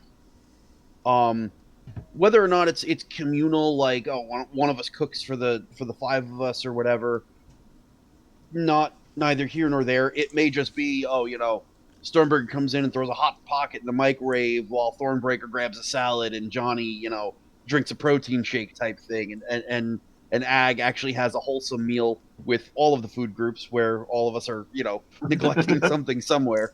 I figure we at least all meet generally around meal times. So this evening, is anyone cooking? I feel like this is important, so I'm going to say yes. Yeah, Johnny will. Stormbringer is going to fire up Stormbringer. Okay. So maybe Stormbringer and Johnny are poking around the kitchen, while they're just sort of chatting around. Mary comes back from work. Comes in, shakes off. There's been a little bit of late afternoon rain, so she shakes off her umbrella. Smells food. I hope it's. I guess is it something good or not? How talented a bunch of cooks are these girls? Who knows? I have a very excited small child next to me at this moment. So I'm gonna say probably about as talented as I am, which means that I don't make a whole lot of things, but what I do make, I'm very good at. You can't go wrong with just. There's not a lot of variety in this diner. You can't go wrong with seasoning the crap out of a steak with salt and pepper and grilling that and then cooking that fucker up. Okay, so yes, you can. Well, yeah, there are so many better seasonings you can add, sir. Fine, we'll do the whole. Fucking offer to make me steak. Fine, we'll do the whole rosemary. Do you remember what goes into parking lot steak and basting? We'll do all that. Do you remember what goes into parking lot steak, sir? Okay, yes, I do. Don't diss the parking lot steak. So as Johnny and Stormbringer are bickering at the countertop like an old married couple, going, "No, you don't do it like that." Stormbringer's like, "No, that's you," arguing over the seasonings. And Mary's come in and sat herself down, looking tired after day's work. She yawns. She chucks a couple of printouts of stuff she's fired through her office printer down and points them on the table. So I rang the council like you asked. Well, I did to check. So they've got a historical environment record where they log they log everything on there, but obviously it's not. You can't just like find it on the internet. You have to go and ask them stuff. Anyway, I rang up their office. It's mostly run through Dr. Tilka. There's some sort of archaeologist who does a lot of that. And I asked, and after was it Chiselo you asked him about, Johnny? You sent through. Okay, I asked about that. So yeah. So I got So this happened about 25 years ago. Obviously, it wasn't. So Hawkhurst wasn't in one of the prime positions in the company at the time, but it's actually because his dad was one of the founders of the company, so that's why it's got the same name on it. It was still Hawkhurst and Carrow back there. In fact, there's no Carroway in the business now, but it's still got the same name. The old man actually died a few years back. Old Carroway, Mr. Carroway. Sorry, what was that? How many years back did he die? As I call out in the kitchen. Carroway died about 5 or 6 years ago. Okay. But my understanding is he's fallen back to like very much now, not really one of the people who gets a lot of money from the company without doing a lot of work in it, Anyway, so the company did the work. Hawkhurst is credited as the leading architect on the job of the Chislow, the Blankmarsh Abbey development there, right? So they dug it up when they did the survey. Because they thought there was reasons for it to be. They thought there was reason for there to be archaeological interest to what was there. So they dug a chunk and they found on the site. It was partly on the site of the old abbey. The development wasn't all of it. So they got the archaeologists in, and they went over it. From these notes here, in points of what they said and what they sent me, and they did a record, they did a survey. But what was judged was that the archaeology there wasn't important enough to then otherwise preserve the site. Okay, so they did the record and said, okay, that's fine. We've recorded the butt end of this abbey and some old stuff here, and it was all pretty trashed as of 400 years ago anyway, let alone the intervening few centuries. Thank you, Molly. She's very excited about the fact that I have some tea, and she's dipping her finger in it. Yes, that's right. I'm going to put you on the floor in a moment. I said, go ahead. And that's not the end of the story. What happened next was, apparently, the crews dug deeper, and there was an incident when they dug into older stuff that the archaeologists hadn't found during the initial surveying. And there's not a lot of information about it, to be honest. There's simply marked down on the text as there were old remains that needed assessing. It was some general tick boxes and marks, because whenever they find human remains, they have to check whether, because they could be someone murdered, right? They have to check and see whether, because obviously a skull could look really weathered, like it was from 300 years ago, but it could be someone whose remains were just left out for a while, or poured in acid or whatever, and then buried. So the remains were exhumed and examined, and that's the whole detail of what they found. Was there were a whole lot of human remains that were exhumed, and there's no other real detail in the record. Now,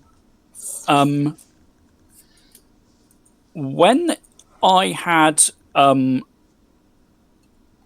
asked for this information and been sent through, I sent an email back asking if they had any information more on what happened to these bodies.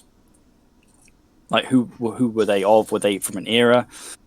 And the person who I was in contact with, probably some sort of secretary, said that she thought that it would be better if I talked to Dr. Tilcott about it, because they'd know more.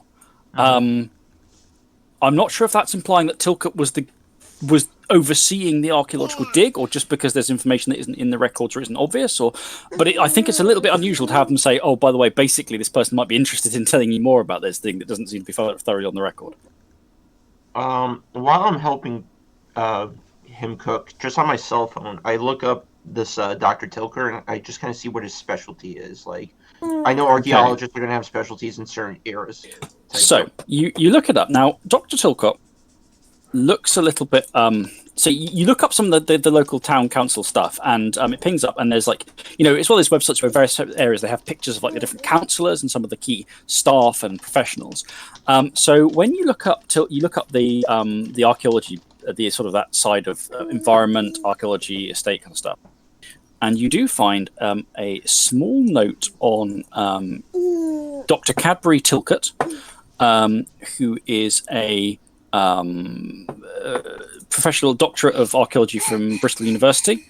They don't have a picture or much more information about them than that, other than that they are part of the historical records, environmental records service, one of the leading people in that.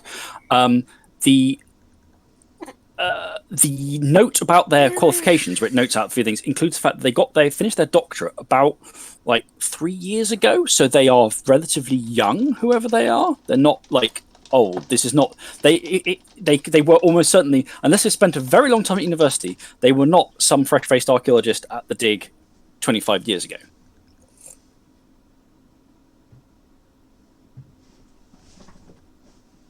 You said that they are young now, or they were young at the dig?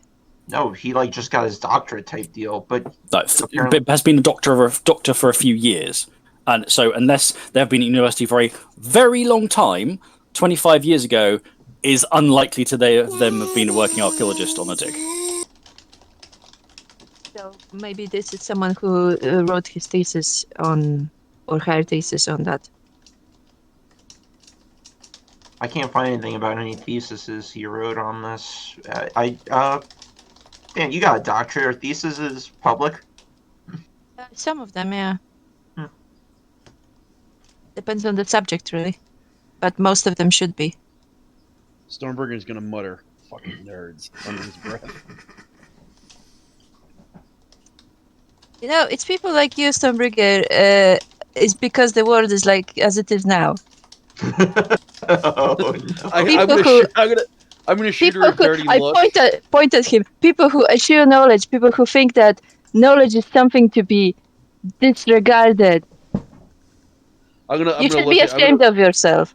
I'm gonna throw her a look over my shoulder. I went to university. I know how to do it. I'm just not good at it. Fucking nerd. And go back to cooking. Stop saying that. It's annoying.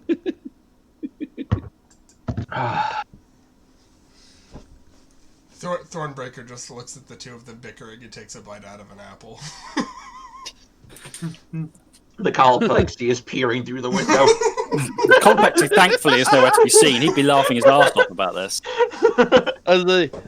Sternberger's going to look over his shoulder at Thornbreaker. You'll ruin your dinner. Put it away. He raises his eyebrow and takes another bite out of the apple.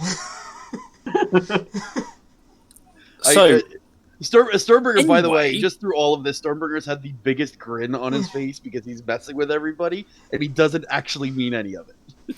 So anyway, says Mary, trying to reclaim the conversation. So anyway, look, this guy or girl or whoever it is, they want to chat, well, I suppose to me, right? But this is going to be a bit... I mean, I suppose I can talk to them about it, but I'm going to need a bit more to go on other than...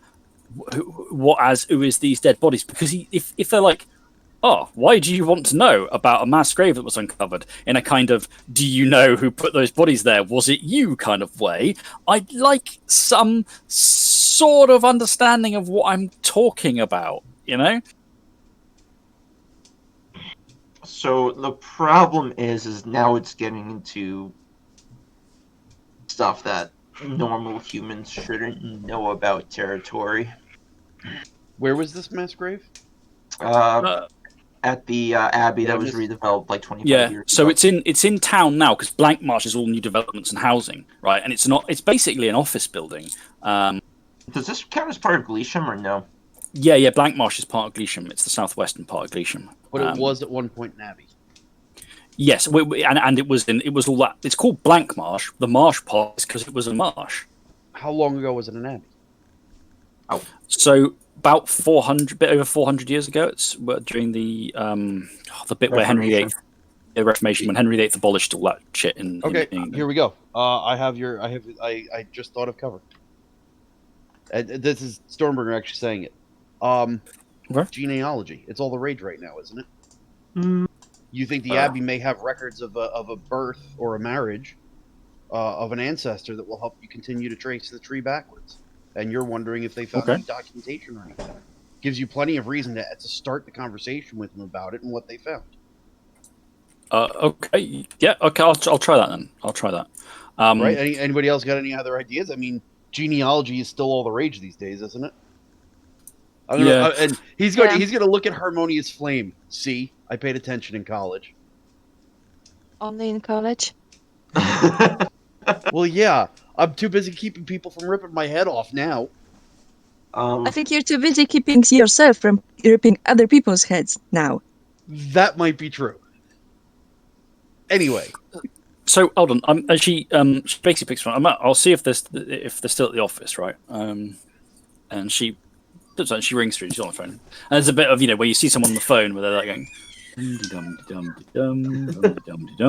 Yeah, hi. Yeah, this is Mary Galloway. Now, I emailed you other day. We had the emails about the and you said that that Dr. Tilcott might want that I should talk to Dr. Tilcott for more information. Right. Is it possible? Is he still at the office, or? Sorry, we're having massive woe of babies in the background. No, that's fine. I hear a meltdown. Yeah, I don't know what's happening. There is real serious meltdown woe going on. War of the young bloods. So that she chatters to this whoever's in there. Okay, yeah, no, okay, sure, I can wait to okay, yeah, all right, sure. And she basically puts the hand over things. So they're just going to pass me through to them. Holds a minute. Through they go. She perks up as if someone said something like, "Hi, yes, that's right. Yes, sorry, I was just looking into the Abbey because," and she looks Stormbringer kind of nod during memory. Because I've been looking into genealogy and records, and there was some suggestion that there's records related to the Abbey. But I noticed on the record there was this element of these bodies dug up. There isn't really much about. Yeah, that's right. I'm reading about genealogy, about family tree tracing. Yeah, okay. And then she's quiet for a while, with apart from the occasional and okay and yeah. Yeah, no, that's interesting. That's not really what I was looking for. Not the kind of answer I was really hoping for. I have to admit. Yeah, sure. Okay, well, thank you very much for your time. And then she hangs up. Okay, that was odd. Please go on.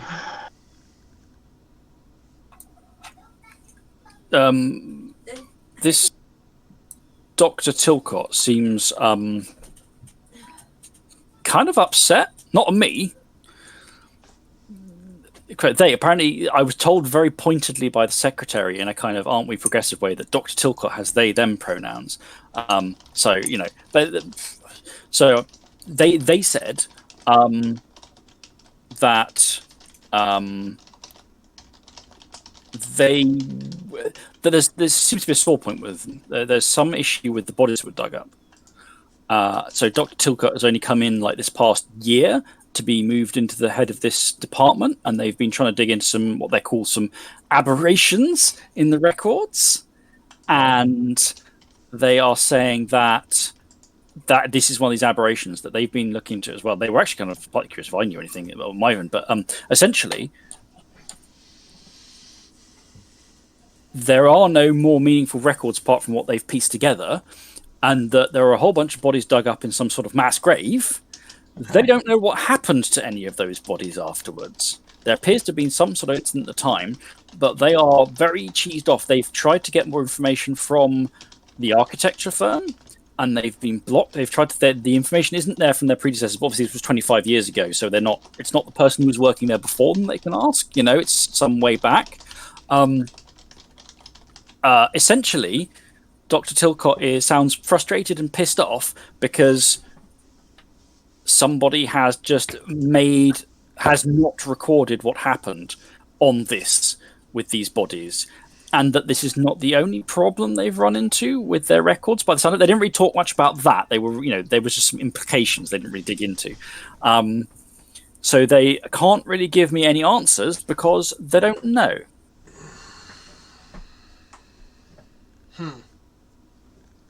And they don't have Interesting, but not surprising.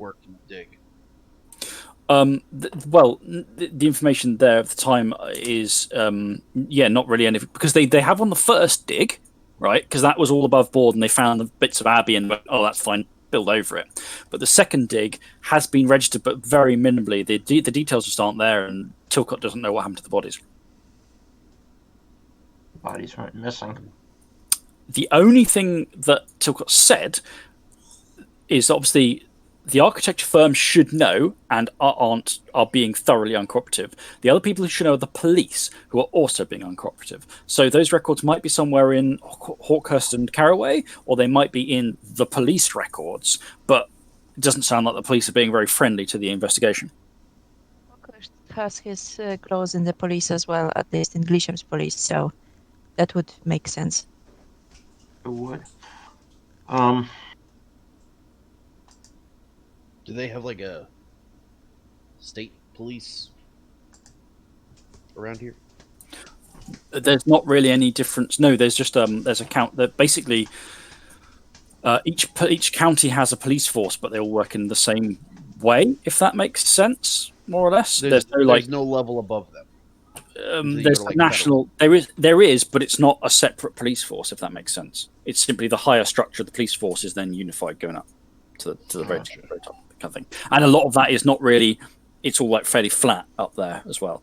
So there's no different police force to really call in who are just police. I mean, in theory, you could try and get. I don't know what you do. You could make a police. No, I was just looking to see if we could go over their heads. You could try, but that would stir some shit, and Hawkhurst would fight back.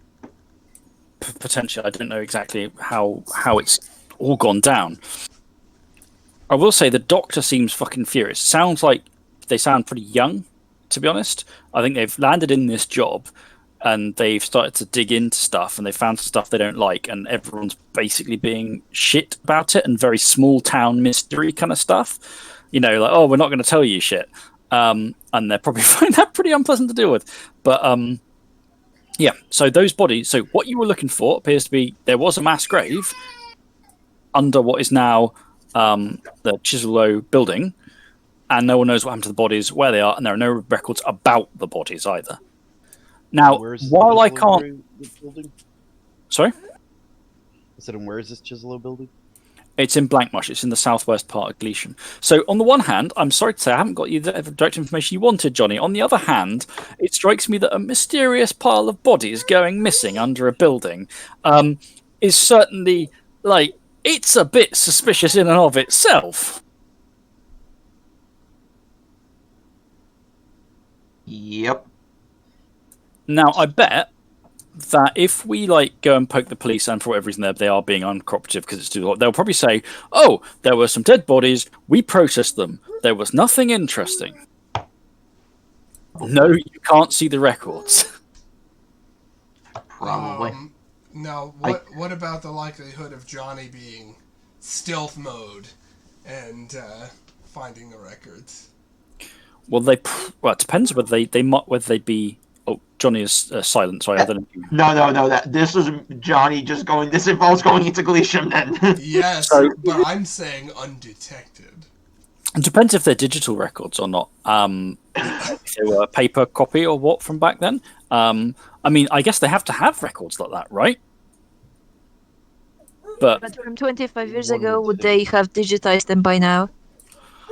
Maybe, but I mean, I'm going to be honest here. Like, I don't know if you've ever read the news. Like, governmental departments are notoriously crap at. That's not wrong. Government-provided digitization stuff is notoriously crap, right? They can't. The government can't fund a computer service to connect certain things together without wasting enormous amounts of money for shit all, is my understanding. So it's possible that it's been digitized, but they may still have paper copies if there was ever a paper copy. That's the problem, is whether they put it into computers at the time from the start. Or, I point out, it's in a warehouse in fucking Bumblefuck. Beyond our current Bumblefuck. I was gonna say, this is the place that everything goes to die. I mean, it would be somewhere in Dorset, because it would be the Dorset Police Force's stuff. So, it's not going to be more than a few dozen miles away, I would hope. But, yeah, I mean, obviously that might be a problem for you guys. Alright. Also, I think whatever is associated with this abbey, I turn to Stormbringer and Thornbreaker, since they won't know about this, was a guilt locus.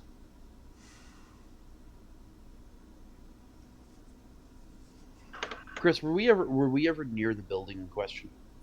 Not that you're aware of. Blankmarsh is a big chunk of the town, and it's the area where Jenny lives. But by area where Jenny lives, I mean, it's not small. So there's a good chance that you have not been anywhere near it. So if there was a guilt locus there, we may not have been close enough to detect it. Yeah, and even then, depending on how powerful it is, you might have to be pretty damn close. Can loci be moved? Like, if it's a physical object, no, they're tied to a place. But I know there's an object that usually you use to cross over with. Yes, and if you move it, you can potentially wreck the locus by fucking with that, or it might re-anchor on something else. But yeah, got it. So we know that Hawkhurst doesn't have as strong of a hold in the shadow as he does in the flesh. We now know there may be a guilt locus that we potentially could use to get into the town more reliably. We need more information about Chiselo because Luna showed it to me for a reason. It matters, and I know it specifically matters relative to this Fear Spirit Noble. We need more information. Mary raises her hand tentatively and goes, why does this parent Masgrave matter? I don't know why it matters so much as I know it's related to Hawkhurst's rise to power, and the arrival of this spirit noble. So she's met the Unconquered Raven, like she's physically seen. She's had him punch out of her throat. Right. Yeah. So, from what I understand, this spirit noble we're talking about is a recent development in town. I believe, and this is pure conjecture on my part, was that it was contained or buried there. And 25 years ago, during this excavation, it was released somehow. And that helped Hawkhurst facilitate his rise to power over the last 25 years. Certainly matches. The timing matches.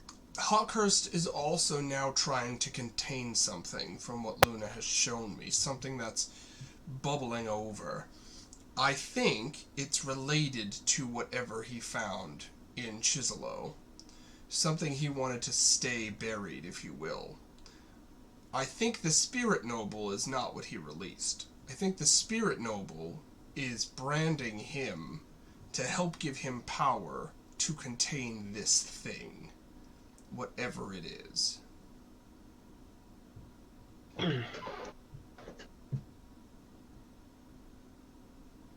Which I think matches. If Guilty Earth was released, then perhaps there's some sort of arrangement that something has to be put in its place. And maybe that's what he's trying to contain. I think we need to speak to the 100 Court. There are Earth spirits there. If Guilty Earth is an Earth spirit, they may know more about it. They may even be inclined to try to help us release whatever it is. I also have another idea. And I know how we feel about ghost wolves right now, considering that we're dealing with one. But we did have a ghost wolf pack help us out.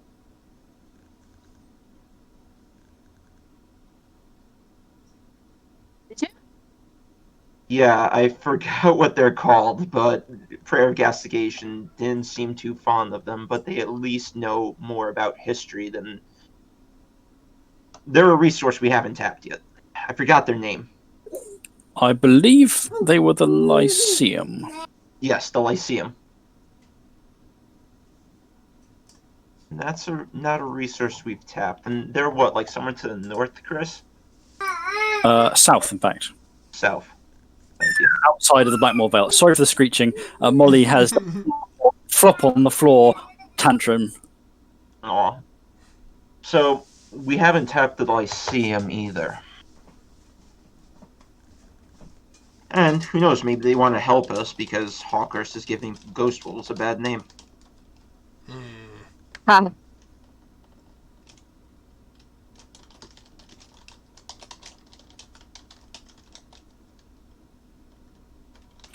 Well, this is right. Well, I mean, I've done my part for you, I guess. What are you going to do next?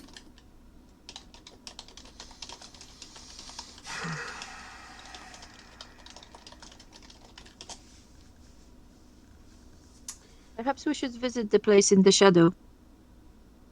I agree. Depends on how much... Yeah, that'd be the best case. Who knows how much of a lockdown they have on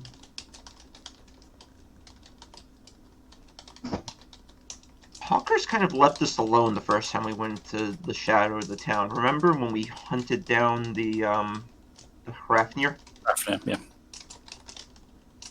Possible. He doesn't really give a shit about the shadow side of things, and he might ignore us when we're in there. He seems very much tied to... He seems vaguely almost unaware of the shadow side of things. He seems very tied to the fleshy bits, but he understands the need for a locus, at least.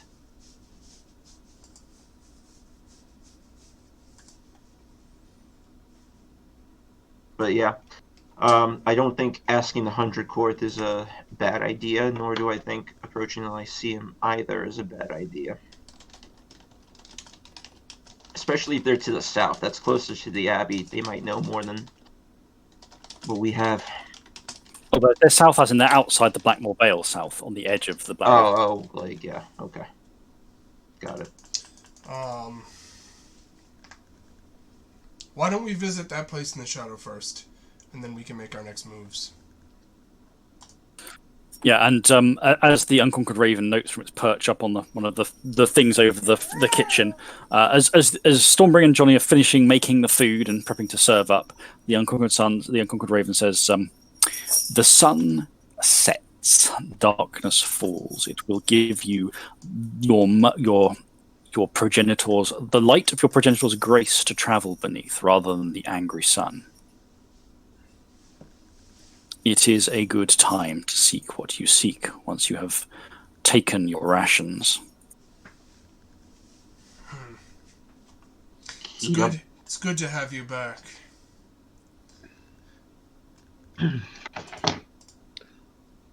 So while they eat, Thornbreaker's also going to tell them about Mistress Tinblood and about Stormbringer is very quickly going to interrupt dinner and go running out to the glassworks, and he's going to stop and listen for cinders and illumination.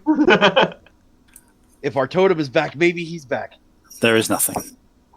Oh, He's gone, No. man. He's gone. No! Reformation depends on a few different things, including how much essence compared to corpus. You know that Cinders was almost certainly heavily drained of essence in a way the totem wasn't. Right. So the totem will spend less time needing to regenerate than. But it was one of those things. It just dawned on me, so I figured it just dawned on Stormbringer that wait a minute, the totem is back. Maybe Cinder's illumination is back. Stormbringer comes back in, probably looking a bit desolate after Very dejected. Yes. to find Thornbreaker telling the pack that he ran into this fox spirit who is keen for them to murder someone called Gristle. Gristle. Isn't And- Gristle another name for What fat? is that? Is that a spirit or what? I think Also- I think it may be some form of urged or ridden. I'm not sure.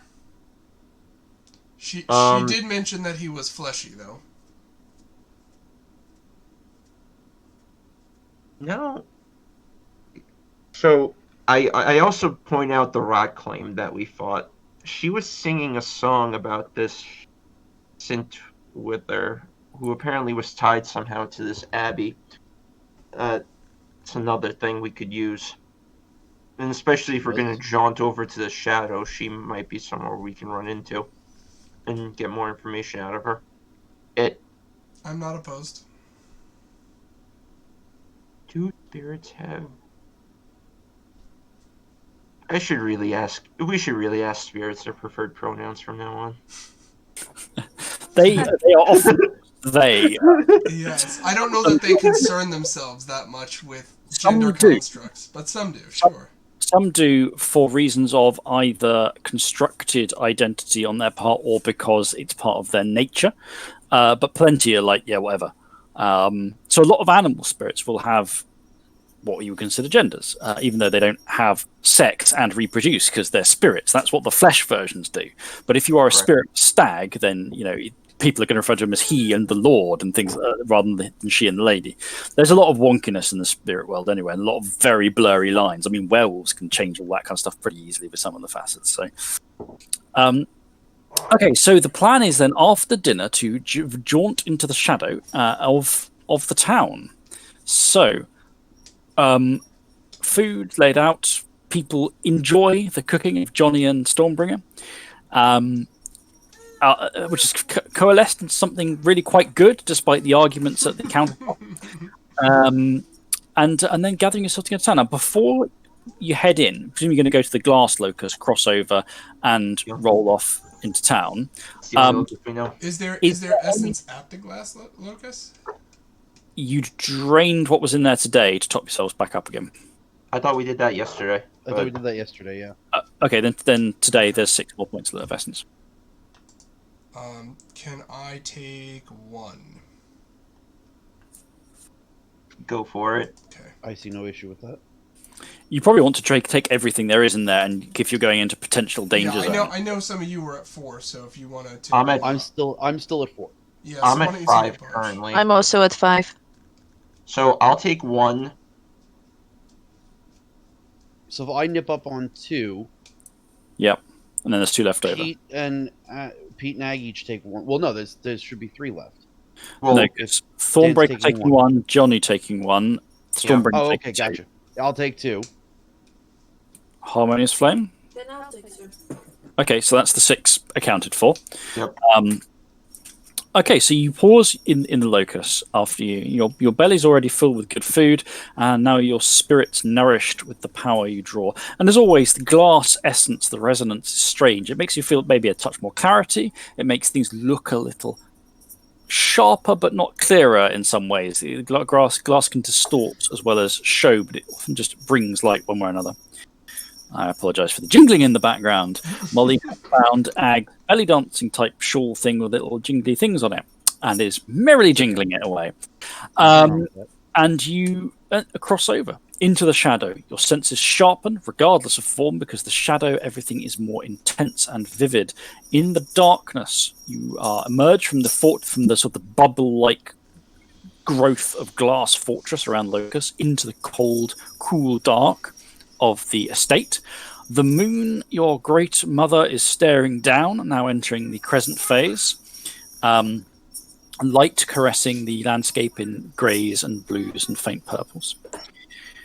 The estate is, as always, quiet and silent. You have quite a long way to go, of course, to get into town.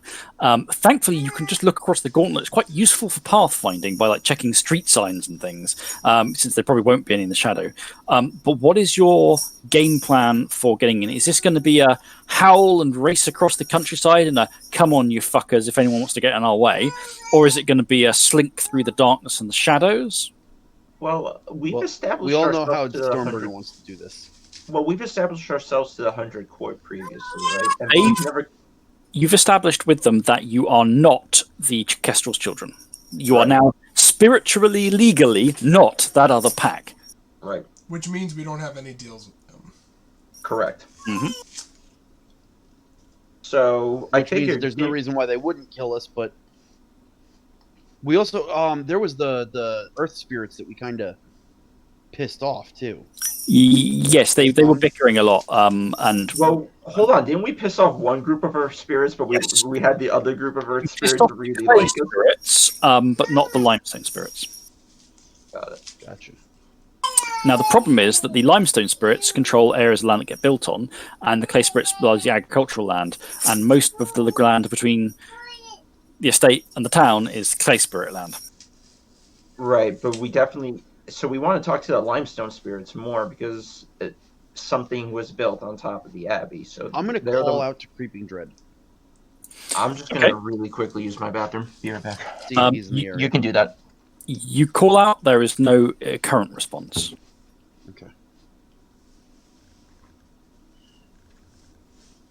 I say we try the stealthier movement approach.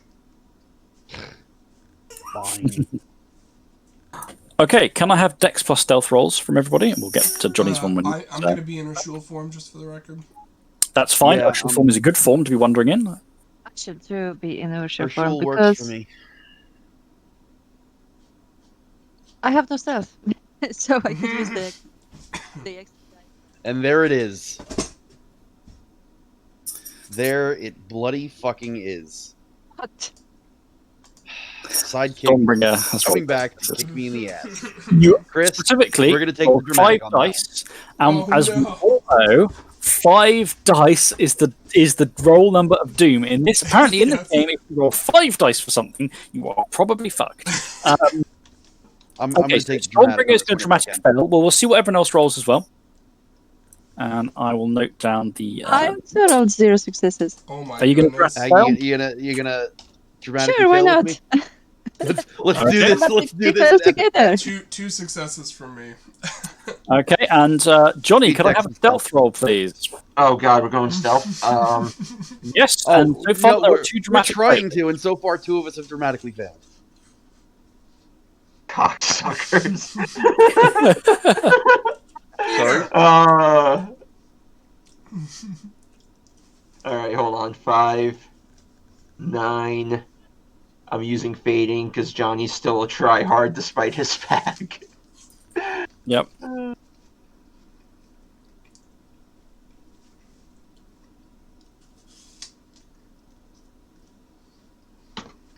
Four successes. Okay, so the pack begins to make your way across the landscape, the dark moonlit shadow. Trees moan and sway gently, unnaturally. The wind whispers around you, and it whispers cruel and cold things. This crescent moon does not bear good omens. It bears ill omens. Something about tonight measures poorly. The ground underneath slops with what moisture there is, what fake moisture, not real, spiritual moisture, and splashes and groans occasionally as you begin to make your way across the landscape. And you are passing... we've got double dramatic. How badly wrong can this go? Oh god. Super badly wrong. You're trying to avoid crossing too much in the way of the farm fields because you're thinking, oh, if we cross the hedges, we'll be in their fiefs, and the various feuding groups of earth elementals and things will want to like fight us or take toll. So you go, right, well, let's stick to the road. Oh no. It starts as you are rattling along the road's cartilage, silent beneath you as your claws rattle on tar. When the light, your senses are honed to hell. The light behind this shifting light behind you. You look back, and if you're ever in a country lane at night, you can see cars coming from quite a long way off with their headlights up, right in the dark. You see them, and you see that sort of illumination bobbing through the landscape and shining up as they go. That's what you see coming from behind you, just along the road you've joined to. But what isn't present in the real world when a car is approaching? You get the faint noise of the engine. This is more of a growl, a grinding, snarling noise. There is a predator on the roads behind you, and it is closing fast. So Harmonious Prime turns around towards that thing. She remembers the car spirits that she saw in her previous travels and goes, "Oh shit, a car spirit! Get off the road!" Oh god. Okay, we get the road. The problem with getting off the road is the road on either side is hedge barricade from 2 of the field fiefs. So there's this tangled, almost thorn-like growth of verdure into ramparts, literally barring. And as you look around, hold on a minute. The bank by the road here, and the road is you can see almost like rib-like cartilage in among the tar. And on either side, pressed into the bank, are bones, like skulls and things, the earth which the roots have dug through the eye holes of. And instead of what you thought were like just overrun of water from the rain on this side, is blood. You are in an area where people have died in car accidents, almost certainly. This is a bad road corner. The car is coming fast. The only ways off the road are over the hedges, essentially, over the hedge ramparts. So what's the pack to do? Go through the car spirit. That's the No! Okay, so Stormbringer's turning in a kind of, right, let's take the fucker head on kind of way.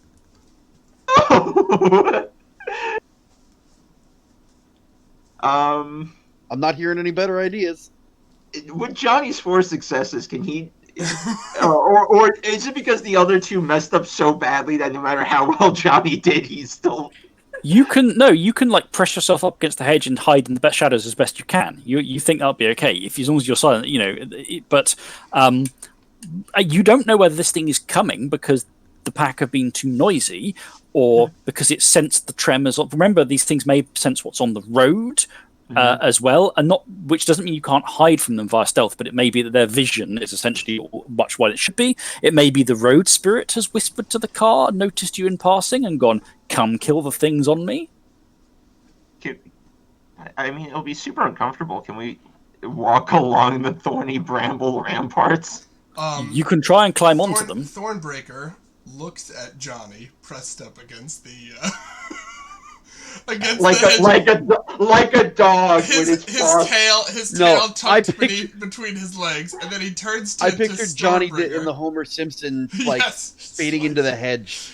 And then he turns and he sees Stormbringer ready to go, and it's like, all right, I guess this is happening. So he pads up behind Stormbringer. Oh, no.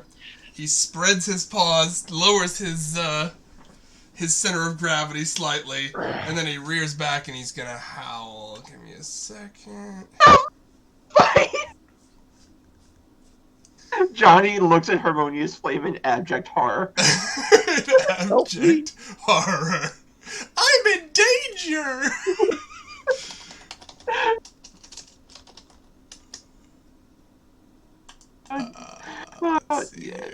What I've learned today? Johnny needs to pick up the gift of stealth and get the honor facet. That's what I learned today. Is it the honor facet? So are we fighting this thing? Harmonious asks in disbelief. Have you ever seen Johnny whispers out from the hedge, I hope not. So the Caliph and the Rahu have turned and are riding. Stormbreaker has howled a war cry to the moon. The car thing is, you haven't seen it yet, but it's getting closer over the bobbing, undulating landscape. And the landscape shifts slightly uncomfortably, like there's a correct groan, and you feel a murmur run through the tar underneath and shifts slightly as the road murmurs at the approach of this thing. So wait, I'm not running away if the rest of the pack is staying and fighting. No, I didn't say you were. I'm telling you what's happening as it's approaching. So are people ready for the initiative rolling, basically? I have to roll my war cry first. All right, yeah, roll the war cry. Chris, when Thornbreaker comes up behind me, I'm gonna key off Primal Strength and Killer Instinct. Okay, spend your essence to get your boosts. Johnny is spending what little time he has shifting up into Ursula form. Okay. Johnny and Harmonious Flame, you're at the back. You notice something as this is going down. The lights are around the corner, and whatever it is about to come. And this isn't like last chance to flee. It's gonna be on you very shortly. The fleeing along the road isn't gonna happen anyway. So this is not like a discourage for fight. You at the back, you see on either side the bones tangled up with the bottom of the hedges start to shift, and partly from the bones pulling themselves free, two figures emerge, rise up slightly. They are made of bone and earth and clots of blood and sort of darkish, shroud-like matter. Not the inky black of fear spirits. These are two, almost certainly, death spirits. They are small. They're all higgledy-piggledy with bits of dead person. They have emerged partly to watch with great interest, and one of them, from a ragged skull mouth, like a long, almost slug-like tongue licks out in the air, as if tasting it. They are not like attacking or anything, but the death spirits have obviously gone, our little corner where people die in car accidents is probably about to get fed some more essence, hey? So we have an audience.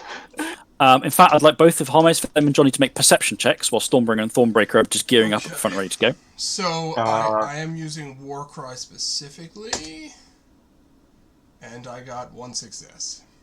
And can you remind me what Warcry does? Warcry, The howls reverberate on both sides of the gauntlet, quaking, spirit suffering flesh alike. Roll, presence, and expression as an instant action. The howl affects a number of listeners of your choice equal to the successes rolled. Those affected suffer a -1 penalty to defense and attack rolls, and a -2 to initiative for the remainder of the scene. I'm using this on the approaching car spirit. On the car spirit. Okay, cool. So, he howls. Stormbringer, so you feel that you see the Rahu almost like, not bulking up, but there's that moment of sense of power to the stance. Harmonious and Johnny, what do you get? I rolled 3, which is an exceptional for me. Okay. I only got 2. Okay, so the 3, that's a beat. Let me tell you a bit about what you find. So, you're looking around. So, Harmonious Flame, you are sure now that there's a bit more rustling around you in the spiritscape. This has drawn attention.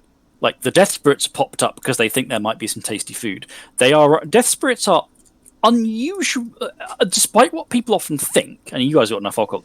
Death spirits aren't often often spirits that try and kill you. They aren't spirits of murder, they're spirits of death. They quite like to hang around and soak up the death, but they're not as aggressive as you might think. The other things coming you don't know, especially who knows if it's some of these fucking clay spirits they're talking about, you don't like them. Johnny, you appear around, you see things forcing their way through the ramparts. What's one thing, and other things like writhing up out of the earth further down, and those are not death spirits. Behind you, a tall, almost like threads of something pulling itself out of the side of the road, like literally a portion of the road peeling up, and standing almost in a sort of slightly wobbly, eerie way, is a very thin, human-like shape. It is greyish and oddly contorted and distorted, like someone's got a human and beat the shit out of them with hammers and twisted their limbs and all that. You don't know what the fuck that is. And coming near you, you don't think it spotted you with your stealth roll, but something coming through the hedge near you that smells, it reeks of animals and blood, spirit animals and spirit blood, and not one kind of thing. It smells like an awful mishmash of stuff is coming through. The local vultures, scavengers, predators, you don't know. Things have drawn some attention to what's going down here. I am now going to ask for initiative. This is turning into a big party. I rolled. I got an overall 8, Chris. Sorry, what was that for Stormbringer? I got an overall 8 for initiative. Okay, so 8 is Stormbringer. Can I have Harmonious Flame? 13. Can I have Thornbreaker? 10. No, sorry, 15. I'm rolling it right now, Chris.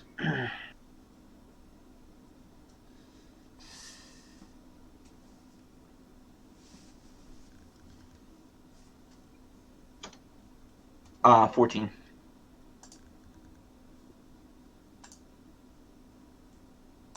Okay, give me a few minutes more.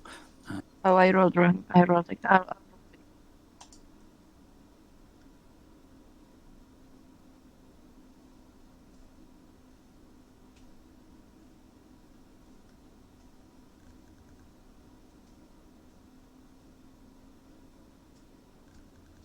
Nine.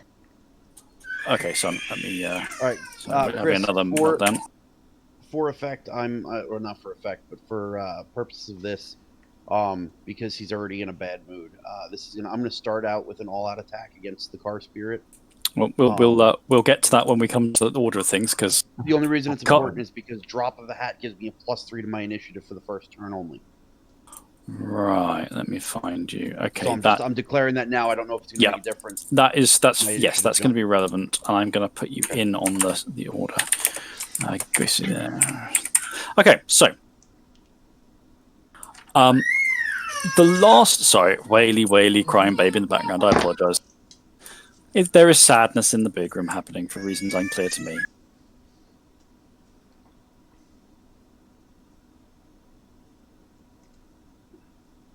Okay, I'm sorry. I would like to go into the description. Sorry, listeners, I'd like to go into the description of what's about to happen, but there is a very sad toddler who is wailing away, and I don't want to blast all your eardrums. Oh, it seems like maybe she's calmed a bit. Okay, so light flares on the road ahead of you, and what comes round the corner is both what you expect and perhaps not. It's not one spirit. Oh, God. It is what I can best describe as a chariot, a monstrous, ghastly, horrific amalgamation, but a chariot, in that it is drawn. The two spirits leading it are things that look hound, maybe wolf-like. Two spirits of light, or maybe light. They are lambent, glowing, hound-like things with car grill teeth, metallic spiny nodules running down their flanks. They look like the well-lit illumination that you get very briefly before a car slams into you, if it's been put through the filter of being a creature mostly made out of light, that's then been bred with a rangy greyhound and given a temperament of murder. The two lambent headlight spirits are chained and yoked to the far worse thing behind them. It comes rattling along on basically legs. It has wheels, but they're sort of on the armor plating rather than what it's rolling on. It's a horrible clattering, rattling noise of mixture of flesh and metal, as the almost crab-like thing with the hull of a car as its shell, stomping along with these two chained spirits of light in front of it, yoked to it, stops, and it comes to a screeching halt as it grounds the corner and sees the scene. And for a moment you think it's just going to plow on and run through, but it doesn't. It halts and it stops, and the two things at the front just twitch, look around, and you realize they sort of swash the area with light wherever they look. They peel back the grill teeth and drool light and oil with hungry snarls. And the thing behind them rears up to its underlayer is all these little mechanical, fleshy, insectile legs that clatter. And you see with the spinning axles and bits of engine gear and drooling grease and blood. And it pauses. It rears up. This thing is hulking. It's the size of a vehicle. And it is about to pounce, but it does seem to have this moment of hesitation. So we're going to start going down the list of initiatives. We start with the roadkill spirit. Johnny, the thing of blood and animals that emerges from the hedge near you, and you're thankful I don't think it's seeing you, looks like all the bits of roadkill you've seen on your way driving around the roads here, rolled up into one large dog-sized, meaty, oozing, furred lump of something with too fucking many teeth and broken spurs of bone. This thing lurches out, gives this multi-throated gargling shriek of pure berserk fury and hunger, and throws itself at the person who was howling, because it hasn't seen you. It lurches and basically storms and stumbles out. As I said, this thing looks like a dog, but it's a mass of half a dozen animals turned into a roadkill spirit that wants to kill the things on the road. So, Thornbreaker, what is your defense? Okay, my defense in inertial form is 7. Okay, it's going to spend willpower and all out attack. Right, it lurches towards you. You turn around and go, what? As you see what you think is like a jagged bit of jaw with some teeth on it. That looks vicious. That's hooking towards you. And as it's coming in, the teeth start to rip in the flesh and spin and rotate like a buzzsaw along this jaw. Like, really? There's bits of like car you now see dug into thing. And it slams into you. It uses the shredder movement. So it only clips you. You take 1 point of lethal damage. Sort this with armor as you see fit. Yep. It also applies the leg rack tilt to you linked to that damage. Okay, so as it rips in, bites, and starts shredding like mad. -2 defense, right? I am going to use Berserker's Might if I can. I have not spent Essence. Yep. To negate the tilt. Okay, so you sort your end of how much damage goes through. And then no damage goes through because I have 2 armor, so... It can't be reduced below 1 bashing. Oh, okay, then 1 bashing. So you take a point, which we'll go with here anyway. So it starts trying to rip in, and your flesh is... You sort of throw the thing off, go, fucking hell, as this berserk roadkill thing throws itself at you. Johnny, you're up. Well, it just attacked my pack mate, and I'm not about this nonsense. Johnny's gonna eviscerate the motherfucker. None of that shit. Okay. Okay. So it has no defense. I just. It has it's all attacked anyway, so it has no defense, and it doesn't know you're there. So yep. Okay. You spend your essence for eviscerate. Yep.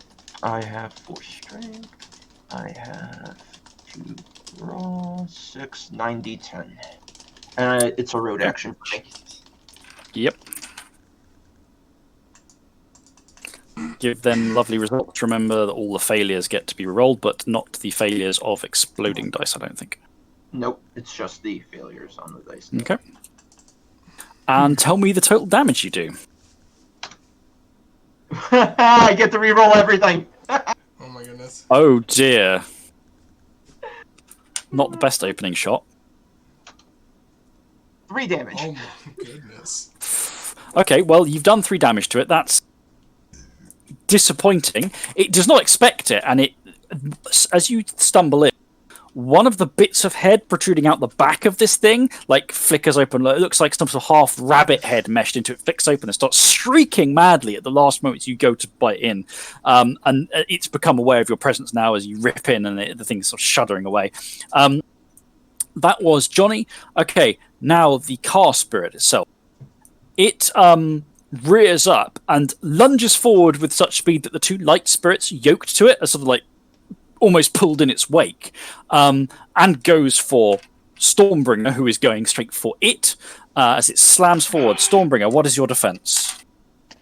I retain my defense against it because that was my target of the all-out attack. That gives me my bonus to my initiative. So my defense is 5. Okay, doesn't need to all-out attack or spend willpower on this. Wonderful. It doesn't feel that worried about. Oh, I just rolled the dice off, and the baby has come because it's had me. Okay. Yes, but I wish I had wrote on that 1 lethal damage. No, bashing. In fact, it's bashing from a vehicle. So it rears up. It storms forward, essentially folding to use its body like a battering ram. And you spin to the side, and it bashes against it, and you take 1 bashing damage from the impact as it storms past. Excellent. The 2 light spirits, yoked to their beast, for a moment, Stormbringer, you think maybe they're going to lunge on you. But then, as it rears up, they're going to go for you, and then oddly they can't. They're going to as the car comes onto you, the 2 light spirits kind of veer away. As if they cannot come to you and lunge at other targets. 1 goes for John, like thrashes past towards Johnny. What's Johnny's defense? I believe it is 5 in this form. Okay. 5. And lunges past you, shining lambently. You dodge aside in inertial form. How may I explain? What's your defense? Okay, as far as well, yeah. Okay. And misses you as well. I lunge you past. The 2 things, Thresher, they're still linked to the car by these weaving threads of light. No, Molly. Okay, I have an invading baby who really wants to die. This may make this slightly more difficult.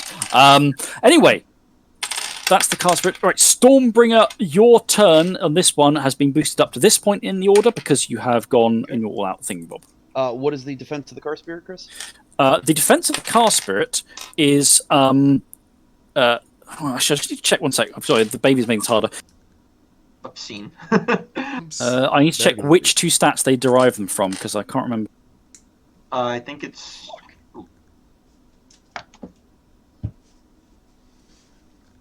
I believe it's the lower of power or finesse, if I'm not mistaken. Resistance. Because the Unconquered Raven has a Newman that uses the higher finesse or resistance. No, power. It's equal to power finesse, which is lower. This is important. This spirit has very uneven stats, which in this case means it does have a defense of 7. Okay. Wow.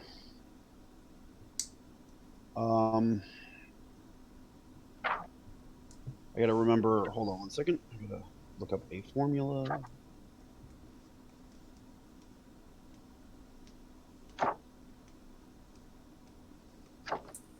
Just for reference. Oh, thanks, Molly. After Stormbreaker, it's going to be Thornbreaker in terms of prepping actions, and then Okay, Harmonious. that is a total of 5 damage. Okay, Right? total of What? 5. Sorry, Yep. 6. not Okay, 5. you rip into it. To your surprise, perhaps, the armored shell of this thing is remarkably frail. It hits like a truck, and you have a horrible feeling because it was this. If you've been hit full bore by its charge, you probably would have been really feeling it. But when you counterattack, the thing is frail. It is not very resilient at all. It's hard to get. Once you get your teeth into it and rip, you're ripping through the metal and through the spirit meat beneath, and you come away jaws filled with a taste of oil and muck. Can I initiate a grapple with the bite or no? You can, yes. Okay. I'm going to do that, and as part of this, like I don't necessarily think that he thinks the fight is getting away from them, but at the same time, this thing hits like a truck, and it does not take damage, so he's going to try and end it quickly. So he's going to grapple and shift into Garu at the same time with the bite, and I'm going to inflict a leg rack with my bite. You can't if you're in. You can't. You'd have to shift into Garu after you do the damage. But yes, so you're arm racking. Okay, so you get hold of one of these insectile arms on the flank, rip until it kind of cracks and breaks. Then you are reflexively shifting up to Garu. Okay, right. Okay. I can initiate the grapple as part of this, or no? I have to wait. Yes, that happens as part of the bite. You can choose. You can just choose if you hit with the bite. Yeah, to initiate. I'm initiating the grapple. What was that, Johnny? I just remembered that I get to inflict the tilt on this thing. Yes. So I'm going to. I can either grapple, arm rack, or leg rack, right? You can grapple anyway, but you can arm rack or leg rack once per scene in there. Chris, and I will maintain this. Sorry. I'm gonna inflict a leg rack on it. Okay. Yep. Chris, I maintain my new position in the order because I get a +3 initiative from being guard. Yes. However, because you're grappled, you're now both going on the cast spirits initiative anyway. Right. Okay. So I'm going to move you off where you were, though. In that case, so Thornbreaker. Okay, so 2 spirits of light have headlight light have slammed past you to attack things. Your packmate turned to Gary and is wrestling an angry car, and something that looks like someone just rolled a load of dead animals along the road is trying to chew on you. So Thornbreaker, though, as the car spirit was bearing down on them, was fretful about what was coming. Now that the heat of battle is upon them, his nature of the destroyer is settling in, and so he has what most would consider an irrational glee about him as he turns to the spirit that just lit into him as his flesh knits together and basically rejects the fangs of this thing, and then he gives a toothy grin and turns and goes to bite it. That's going to be. Dan, did you activate a gift where we deal increased damage? Not yet, no. Okay. I was making sure. Okay, no defense right now? 0. Sorry, its defense is not 0. Oh no, it's all attack, so its defense is 0. Yes. Yes. Okay, so I'm going to spend a point of willpower. I'm rolling 14 dice. Okay. Set it off. Come on. 7 successes. Nice. Oh, Jesus. Tell me total damage. Man, it must be nice to get your full dice pool. 9 damage. 9 damage. Okay, let me double check that. Man. Wham. Wham. It discorporates from the damage. Whammy. You rip into it. Whammy now? You rip and tear. Foul, effluent, rotting gore, engine oil, and other spiritual icons spray out and literally hang in the air in just a spray that's slowly dripping. Something's going up rather than down. The thing shrieks as you rip, and it simply, you find something internal that seems structural, maybe threads of matter and concept that your jaws flood with power. You rip out, and it just sloughs apart into a mess of different dead animal parts that start to lights seethe and reduce down into a gory mess. You're pretty sure you didn't just kill it, but you've just discorporated it by the sheer amount of damage. A harmonious flame. Yeah. Is anyone seems to be in trouble? I guess I am because I'm being attacked. I'm sorry, I do have one question. Would I be able to howl after making an attack to use an ability since I haven't spent any essence? Or not? Only if that ability is reflexive. I'm not. I don't know if it is or isn't. It would be. I was going to use Song in Your Heart to inspire them. That would no. I think not in this situation. You need to do a bit more to inspire people. Sure. Okay. Technology gives work on technology spirits. Sometimes, depending on what it does. Generally, it depends on what the gift actually says. Okay, because I have shutdown, which turns off technology in an area.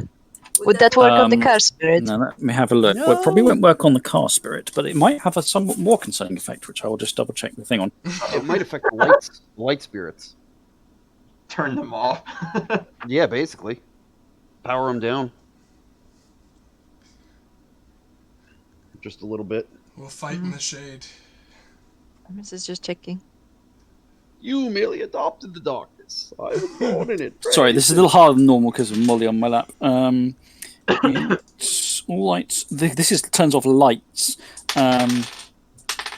This turns off all technology. Perfect. No. They're two light spirits. Turn them off. Click. No, shutdown doesn't just turn off all technology. Oh. It does things like turns off light. It mucks with surveillance. It causes and security and detection and stuff like that. It's called shutdown for a reason. It's about it's not turning all the stuff off. It's mucking with. It's making it into a horror scene from the movie when you're in the building and all the lights die and no one. And when people check the recording security afterwards, there's nothing on the footage, kind of stuff. Yeah. Okay. I will think overall in this case, if you want to try and use it. It may well have a negative effect on the light spirits. It won't simply turn them off because they're light spirits, but it's unlikely to be something that they like going off. You can choose to do that if you wish, or you can try and just double them in other ways. I'm gonna try it. Okay, so make the bend. I love it. It's 2 essence. It'll take you 2 turns to wind up to power, though. Oh crap. Okay, in that case, can I be in defensive mode for the first round? You can try. You can take dodge if you want. Yeah. Oh, but dodge is just rolling rather than taking defenses. Yeah, I don't think my 7 dice is gonna. Sorry, my 5 dice is gonna make much of a difference here. Okay. So, are you gonna start spending essence towards that gift, or are you doing something else? Okay. So, you start. So, you spend a point of essence as you begin to burn essence to shut down. Right now. At the back, the other thing that Johnny saw, this thing that is lolloping down the road on gangly legs, strangely wobbly. It just looks wrong. It's staggering for it gestures. Who is going to be the hapless sod? Well, Harmonious Flame and Stormbringer are the ones who dramatically failed. So I think Harmonious Flame is at the back is the one who gets targeted. Can you give me a stamina plus primal urge roll, please? God. Oh, you see, I would have been good at that one. Sorry, Ag. Oh, 3 dice. You sure Are can't come after me? you in human form or or Shul form? You might have more stamina. Wait, Zur should get extra stamina? Oh, gets 2. Yes. Okay, 5 dice. There you go. Saved it. But 5 is our cursed number. Yes. Shh, break the curse. See? Ah! Do you want to dramatically fail? Oh my goodness! No! Because I'm in the middle of powering out this ritual and I want to see what you this is. failed. The thing gestures at you, and there is a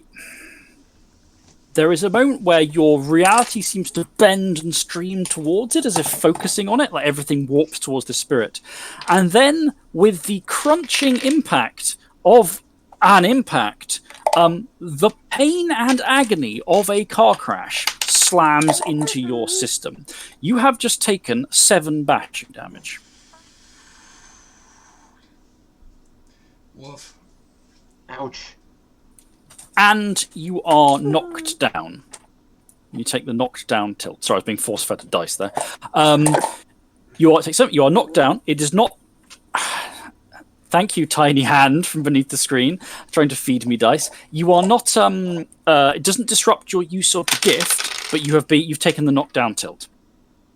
Okay, that's the car crash spirit done. Back up top. Roadkill spirit is disincorporated. Johnny. Okay. I'm gonna go attack car crash spirit. Okay. I figure I figure Stormbringer can take the whatchamacallit, the car spirit right now. Yep. Damn Okay. right I can. The crash spirit has a defense of 2. Oh, beautiful. 4d10. It has a lot of power, not a lot of finesse.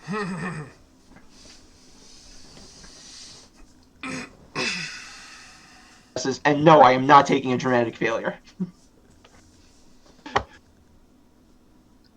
Okay, so that was a 0, was it? Okay.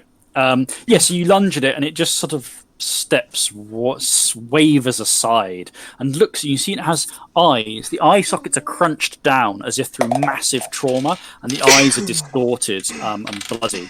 And it sort of looks at you and just says in first tongue with such utter, not dismissal or mock, no, not contempt, more like and despair. Isn't quite right. Very gravely. It very gravely says, you were not able to run aside in time. You could not step beyond this fate. I say, watch me. The card spirit and Stormbringer. Stormbringer, strength plus brawl, please. Keith, remember you get 8 again on this. And dude, the dice pool is gross for this.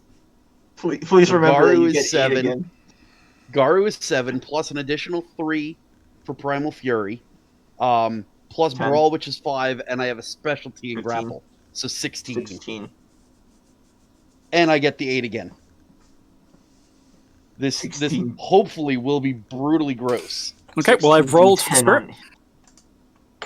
Fingers crossed. You could willpower it for 19. Oh, never mind. Are you fucking kidding me? 16 dice, 2 successes? Oh no! Wow. Well, you grab it. You grapple to, because it was so easy to crunch through. You basically mistake how structurally powerful it's going to be. You go, right, it's easy to rip apart. I'll get my jaws and I'll crush it down and I'll rip. Hold on, you got more successes than that. I think.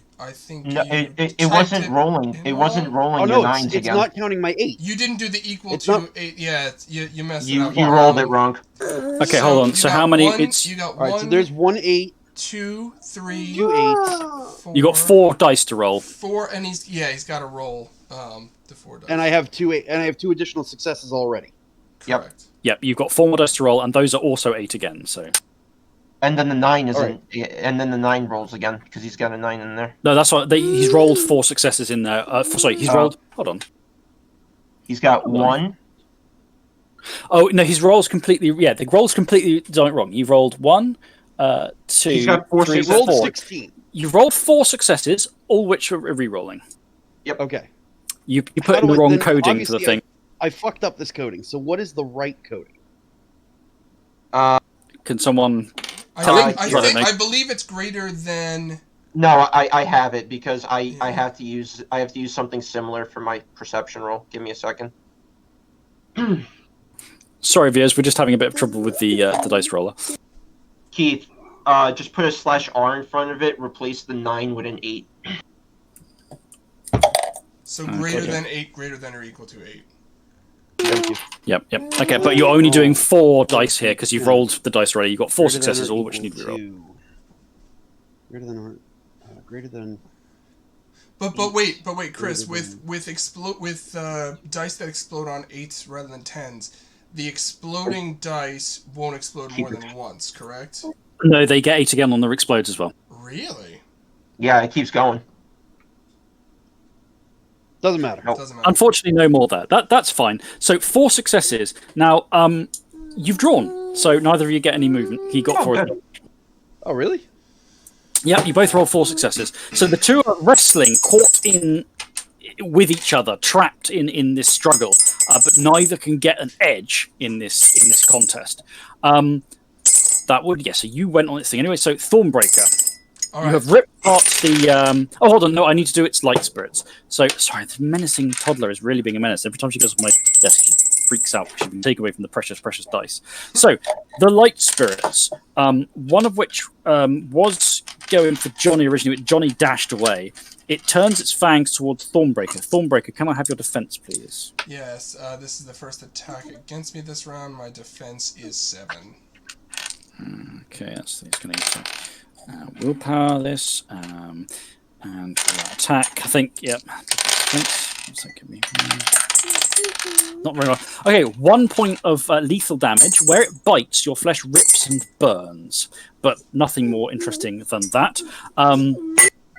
That was the first one. The other one is trying to chew on Ag, who's been knocked prone as well. What would your defense normally be if you weren't knocked prone? 5. So she said 5, but it's going to really hammer you, unfortunately. No, Molly, terrible things. 3 and that. Yeah, it's not all that attacking, but otherwise it's going hard for you. 3 points of lethal damage. Are you boxed out yet? I am now. Okay, you do need to make an unconsciousness check if you hadn't. No, yes, I am, because my bashing goes out on my round. Yes. Yes, it did. So give me a flat stamina check. Please don't break everything, Molly. Isn't it stamina resolve to stay conscious? It's just stamina, but it's not modified by wound penalties. Oh, okay.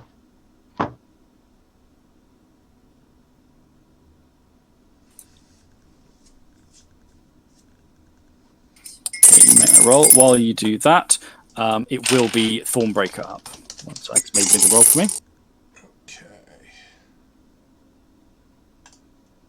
So I stay conscious. Okay, so you're not unconscious. So Thornbreaker. So Thornbreaker sees Ag on the ground with this light spirit chomping at her. So he's going to lunge at the light spirit. What is its defense?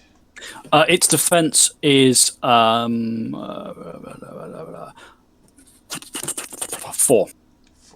Okay. So that is. God, this baby is just. No, Molly, you're not allowed this much. I apologise for this. I'm just being menaced by a toddler who loves dice and loves putting them in mugs that have things in them already. I have a bunch of Pepsi flavoured dice. Alright, I'm actually going to activate.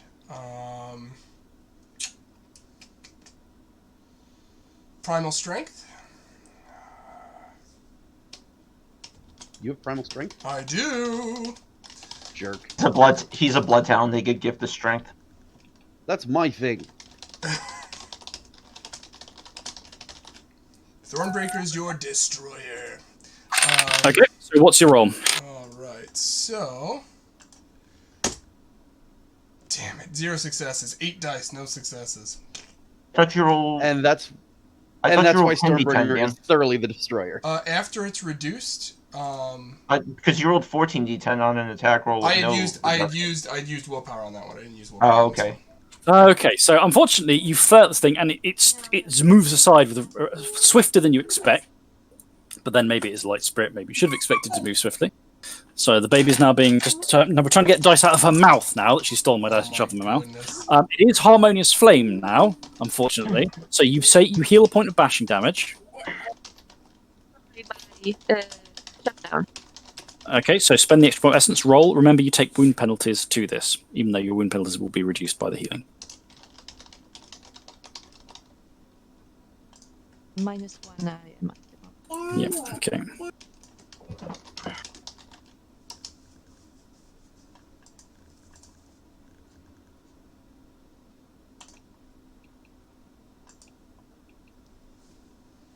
I'll spend willpower on this. Okay. Make your roll.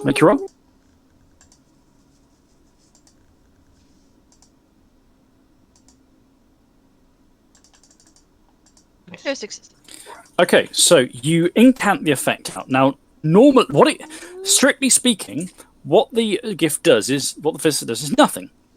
Because there are no artificial. There's no technology to shut down. There's no light to turn out. But as the power washes out in a deadening wave, you see the spirits, the two light spirits, sort of twitch and stutter as you've tagged their ban. And with the effect, they both of them failed their essentially a clash of wills rolls to see if they maintained their light over it. Each of them deadens, like they stay slightly lambent, but darkness washes through their shape. And suddenly turn from these hounds of light and chrome to these dulled beasts. They yowl and snarl. Oh, Molly, thank you for the hooting. They yowl and snarl in distress, and the threads of light tethering them to the car spirit unravel, and they bolt. Basically, they run off, or they flee away down the road. Good I guess they were tethered to the car spirit. She untethered them. Yeah, the spirit by threads of light, and the light is no longer there, so the tethers are no longer attached. So the two light spirits bolt and depart. That was Well done, Ag. Well done. Seriously. Taking two combatants out of the fight. I love it. the car crash spirit. The crash. This thing looks at Johnny. Johnny, give Johnny's gonna hit and run. Stamina plus resolve. Right. Okay. How do you activate hit and run? Yep. And you're moving away. Yep. There isn't anywhere to sort of hide behind, but you can get distance. I'm gonna hide behind the car spirit. It's big, right? You dash round. You go. Okay, get behind. There's this Garu-shaped, Rahum wrestling with this car thing. They're both towering over everyone else in the field, crunching and wrestling, and bits of gore and engine oil spurting off, and car teeth and things like that, and cogs or have human teeth on them and torn apart. You go right. If I hide behind this, the fucker can't see me, right? You hide behind that. Primal Urge plus stamina roll, please. Damn it. Do I still get to activate my gift, or no? You did activate the gift. Oh, because I'm making the roll so I can hide and try to get surprise on it too. Oh, sorry, yes. Sorry, you get the normal roll as well, don't you? I forgot about that. I only remember the interrupt, but there is the whole extra bit as well. Let's have a quick look. Let me see. Let me have a double check on it. We are looking at... Is it evasion or stealth? I cannot remember. Evasion, hit and run, purity.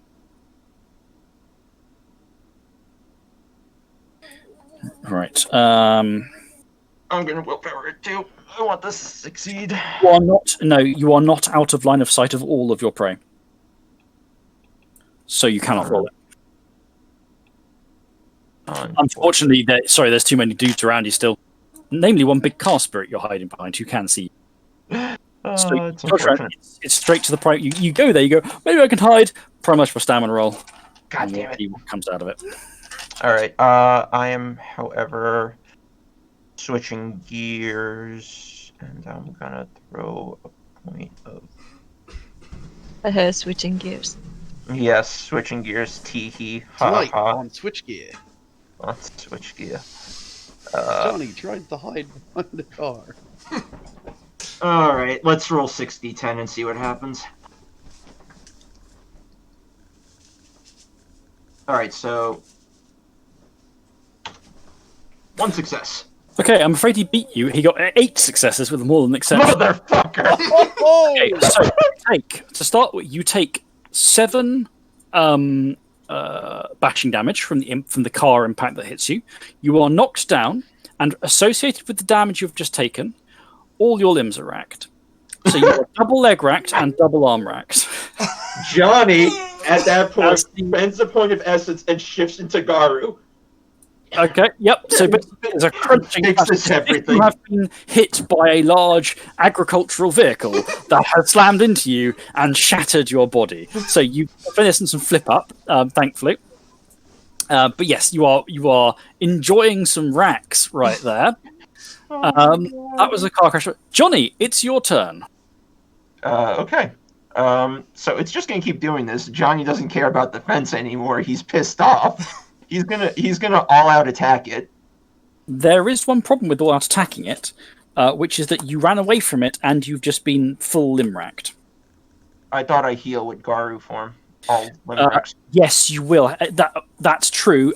Tell me. So yes, no, that's a good point. Beginning of your turn, everything's not ag, and presumably it didn't do ag damage to you. So yes, you are knocked down. However, I can't remember what that does to speed. I'll look it up. I don't think he has that. I think it just takes up part of your movement, but I think we're all relatively close quarters here, so I don't know how far. No, but the car crash was at the back of the whole fight, and he zoomed away. Sure. So, you are prone. Well, no, he moved behind the car spirit, so he should be. If he wants to hit the car spirit, he should be right there. He is next to the car spirit. He's not next to the car crash spirit, which is what he wanted to go for, I think. Yeah, but I don't know. Okay, so That thing's fucking dangerous, man. it's an action. It is your action to stand up. Ooh. Okay. No. Johnny's gonna teleport behind it using the Araka ability. Okay. And suddenly appear on his feet. So there's that moment in the film, where there's this massive, the Garu and the car are shuffling, and the spirit is focused your essence through the road and slammed you with the pain and agony that real people have suffered here from impacts and crashes. And then it thinks to itself in dire, gloomy satisfaction it struck you. And there's that moment where it tries to see round the two fighters as to where you've gone.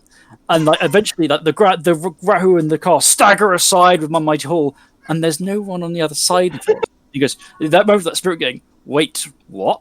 As it turns, and out of fucking nowhere, Johnny fucking Galloway in Garrett form. So, Johnny says surprise in first tongue as he goes in for the bite. And it's he's all out attacking. It 9d10. Defense would be 2. Right, I calculated that. That's why it's 9d10. 7 damage. All right. Nice. That's an exceptional. Yep.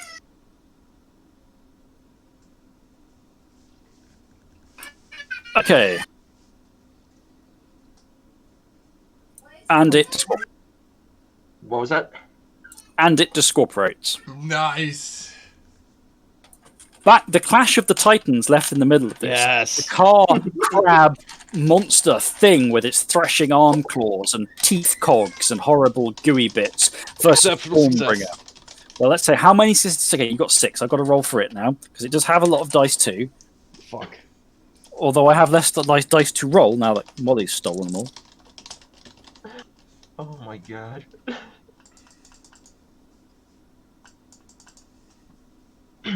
That was essentially 22 dice that I just rolled. I You love have just beaten it, so you get the full impact of the 6 successes. So and I get to use 2, right? 2 moves, yes. All right, so I'm biting him. I'm ripping pieces off of him with my teeth. Okay, so you're doing one move on damage, and in fact, that I think was what is the total damage you would do? 6 plus your teeth is probably 2, yeah. So 9 total. 9. 2 for the teeth plus another one for living weapon. Right, it discorporates. So just the one move takes it out.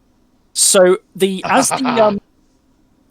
the silence then falls, as people are picking themselves up, the loping sound vanishes. The 2 light spirits starting to spark into light as they flee again, but they are booking it.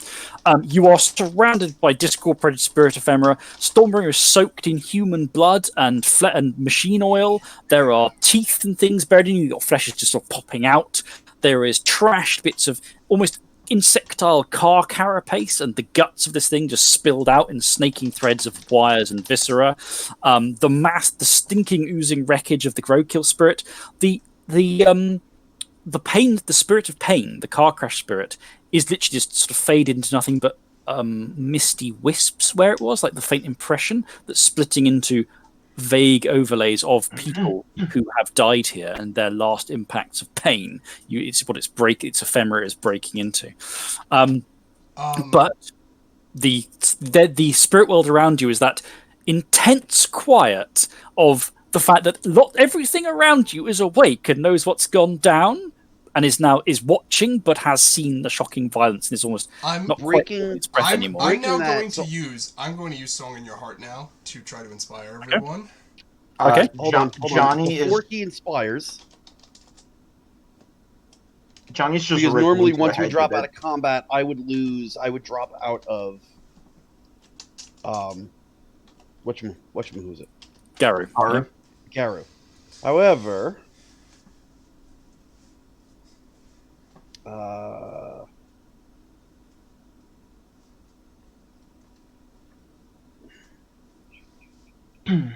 looking for the change gift. Hold on. For the father, for the gift.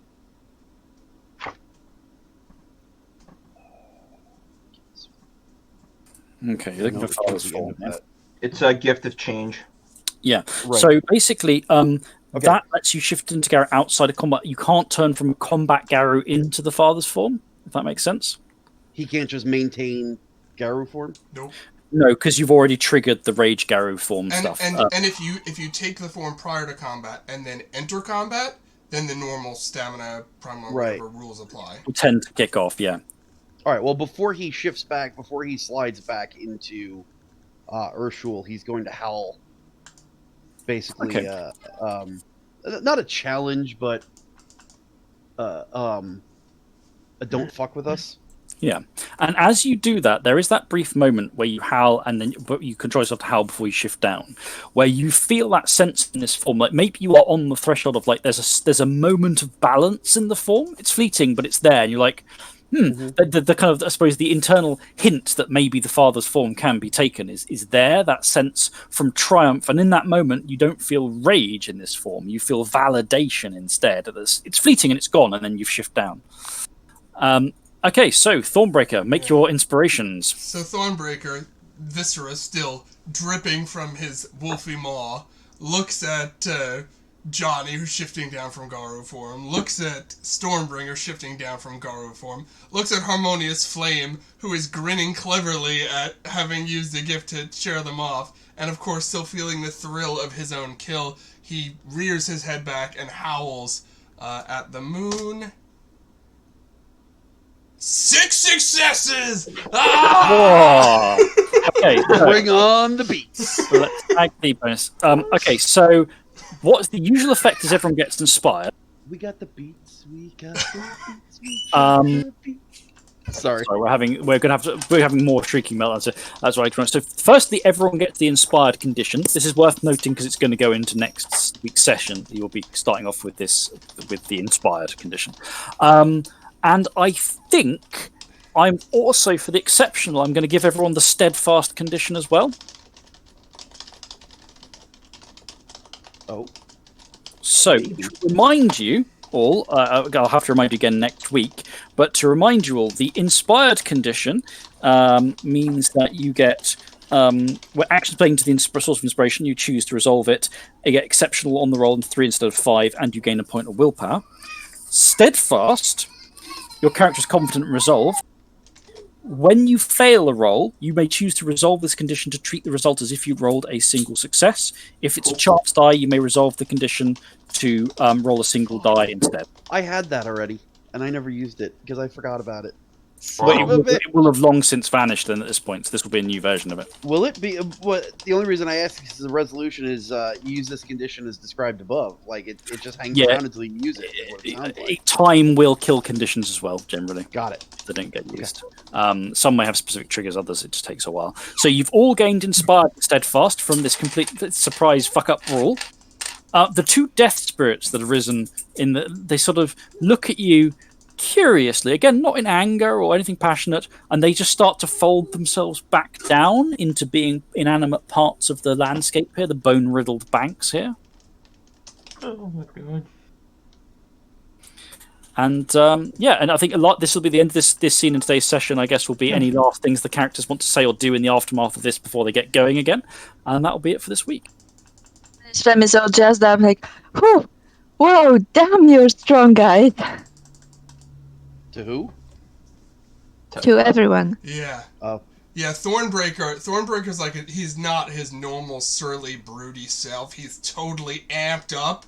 He's like biting the air and jumping around. He's like joyful in the destruction. Johnny's in Dalu, and you can see that his bones are still shifting and settling inside of his flesh because of the snap nature of what he did. Yeah. there was that sickening moment where Johnny got hit with the car crash effect, where you heard all those bones just crack, and then the next moment was up in Garrow and everything was trying to crack back again, and it's still just easing that out. Stormbringer just has a smile on his face that can't be wiped off for nothing. Glorious combat. Okay. So with the pack reveling in the smug satisfaction of having pasted their attackers, it's time to set back on your journey through the darkness of the shadow towards Gleesham. You can see it on the edge, against the hills ahead. The spiky shape of the shadow town, its broken buildings, its cankers of glass, and the darkness that encompasses the shadow realm here, even beneath the moonlight. As you prepare to move on and see what you can find of old crimes and buried sins in the town that you claim as your own possession. That is where we will leave it for today. Before we finish, we will tag those aspirations for XP. So we'll start with Harmonious Flame. Let's talk aspirations. Hawkhurst and his court, doing it. Making progress, yep, that's sweet. Strengthen the totem, did research. Didn't learn much, but... No, you did put the effort in, actually, so yes, I will give you that, yeah. Talk to members of the pack. Well, I did have an argument with Stormbringer, so... Yeah, okay, no, you got a little bit of learning a bit about the pack psychology and stuff out of that, which I know was what you were going for. Okay, Stormbringer. Okay, so I definitely took Garu form and learned that Father's form is attainable, so I'm actually going to spend the experiences to get that. Yep. So that one resolves. Yep. Did not do shit with Emma, but that's okay. Okay. And then made a move towards removing the Architect's Lane. Yep, so that's up to another beat there. Okay, Thornbreaker. My first one is spend time training to increase athletics. I think fighting counts towards that. Well, and hammering up your wall and stuff like that. Yeah. Hitting things with a hammer. Hitting things with a hammer. Beer, hammers. The second one is learn more about Hawkhurst's archaeological shenanigans, which we did. And the third one was to try to bring Mistress Tinblood in to help us in some way against Hawkhurst, which learning about Gristle and potentially going down that way, I think hits also. Okay, and finally, Johnny. My first aspiration was get up into some occult shenanigans, going into spirit, going to Hissel, fighting some spirits, I think qualifies. My second aspiration was to discover more about Hawkhurst / Guilty Earth. Totally did that. Yep, yeah, definitely. And then my third one, I called it Hunt Down Owlman, which I started with.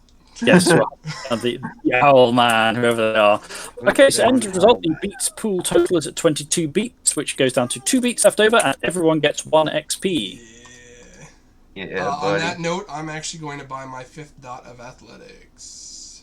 And I know, Stormbringer, you were going to spend 1 XP to get Father's form now. Indeed. Okay, just the 1 for that. And also talk about other expenditures, between now and next time anyone wants to do. So, Chris, next attributes of what? 5 experience, just real quick? 4 XP per dot for an attribute. Ooh. Yeah.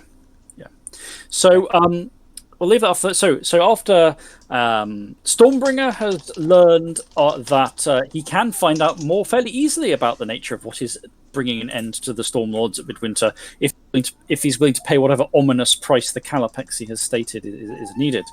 The Thornbreaker met with Tinblood and has made a potential deal, depending on events. Johnny and Harmonious Flame dug deep into matters of history and past, and now have some better idea, perhaps, of the origins, at least of something to do with the beginnings of how the fuck this situation has ended up as it is, and are off to go dig into that. And together, the pack, now freshly reunited with their totem again, are rallying in the shadow to blatantly violate the spirit, perhaps, especially the spirit of what Hawkhurst has told you to do in terms of staying out of Gleesham, but possibly not the word, the letter of the law, and possibly he won't even know anyway. So hey, it's all going to be fine. So next time, hopefully next week, we will find out What lies beneath the Chiselo building? What thing did the Abbey conceal? What did Hawkhurst dig up 25 years ago? If the pack get there through the shadow at all and don't get minced by horrible spirits. But they've done a fairly good showing thus far. So yes, tune in next time for Horrors in the Shadow, Stormbringer's dubious decisions, Thornbreaker's ongoing angst, and Harmonious Flame and Johnny attempting to pin together some vague framework of understanding of what the fuck's even going on. Thank you very much, viewers, and hopefully we will see you next week. Same bat time, same bat vision. And thank you very much. Bye-bye. Bye.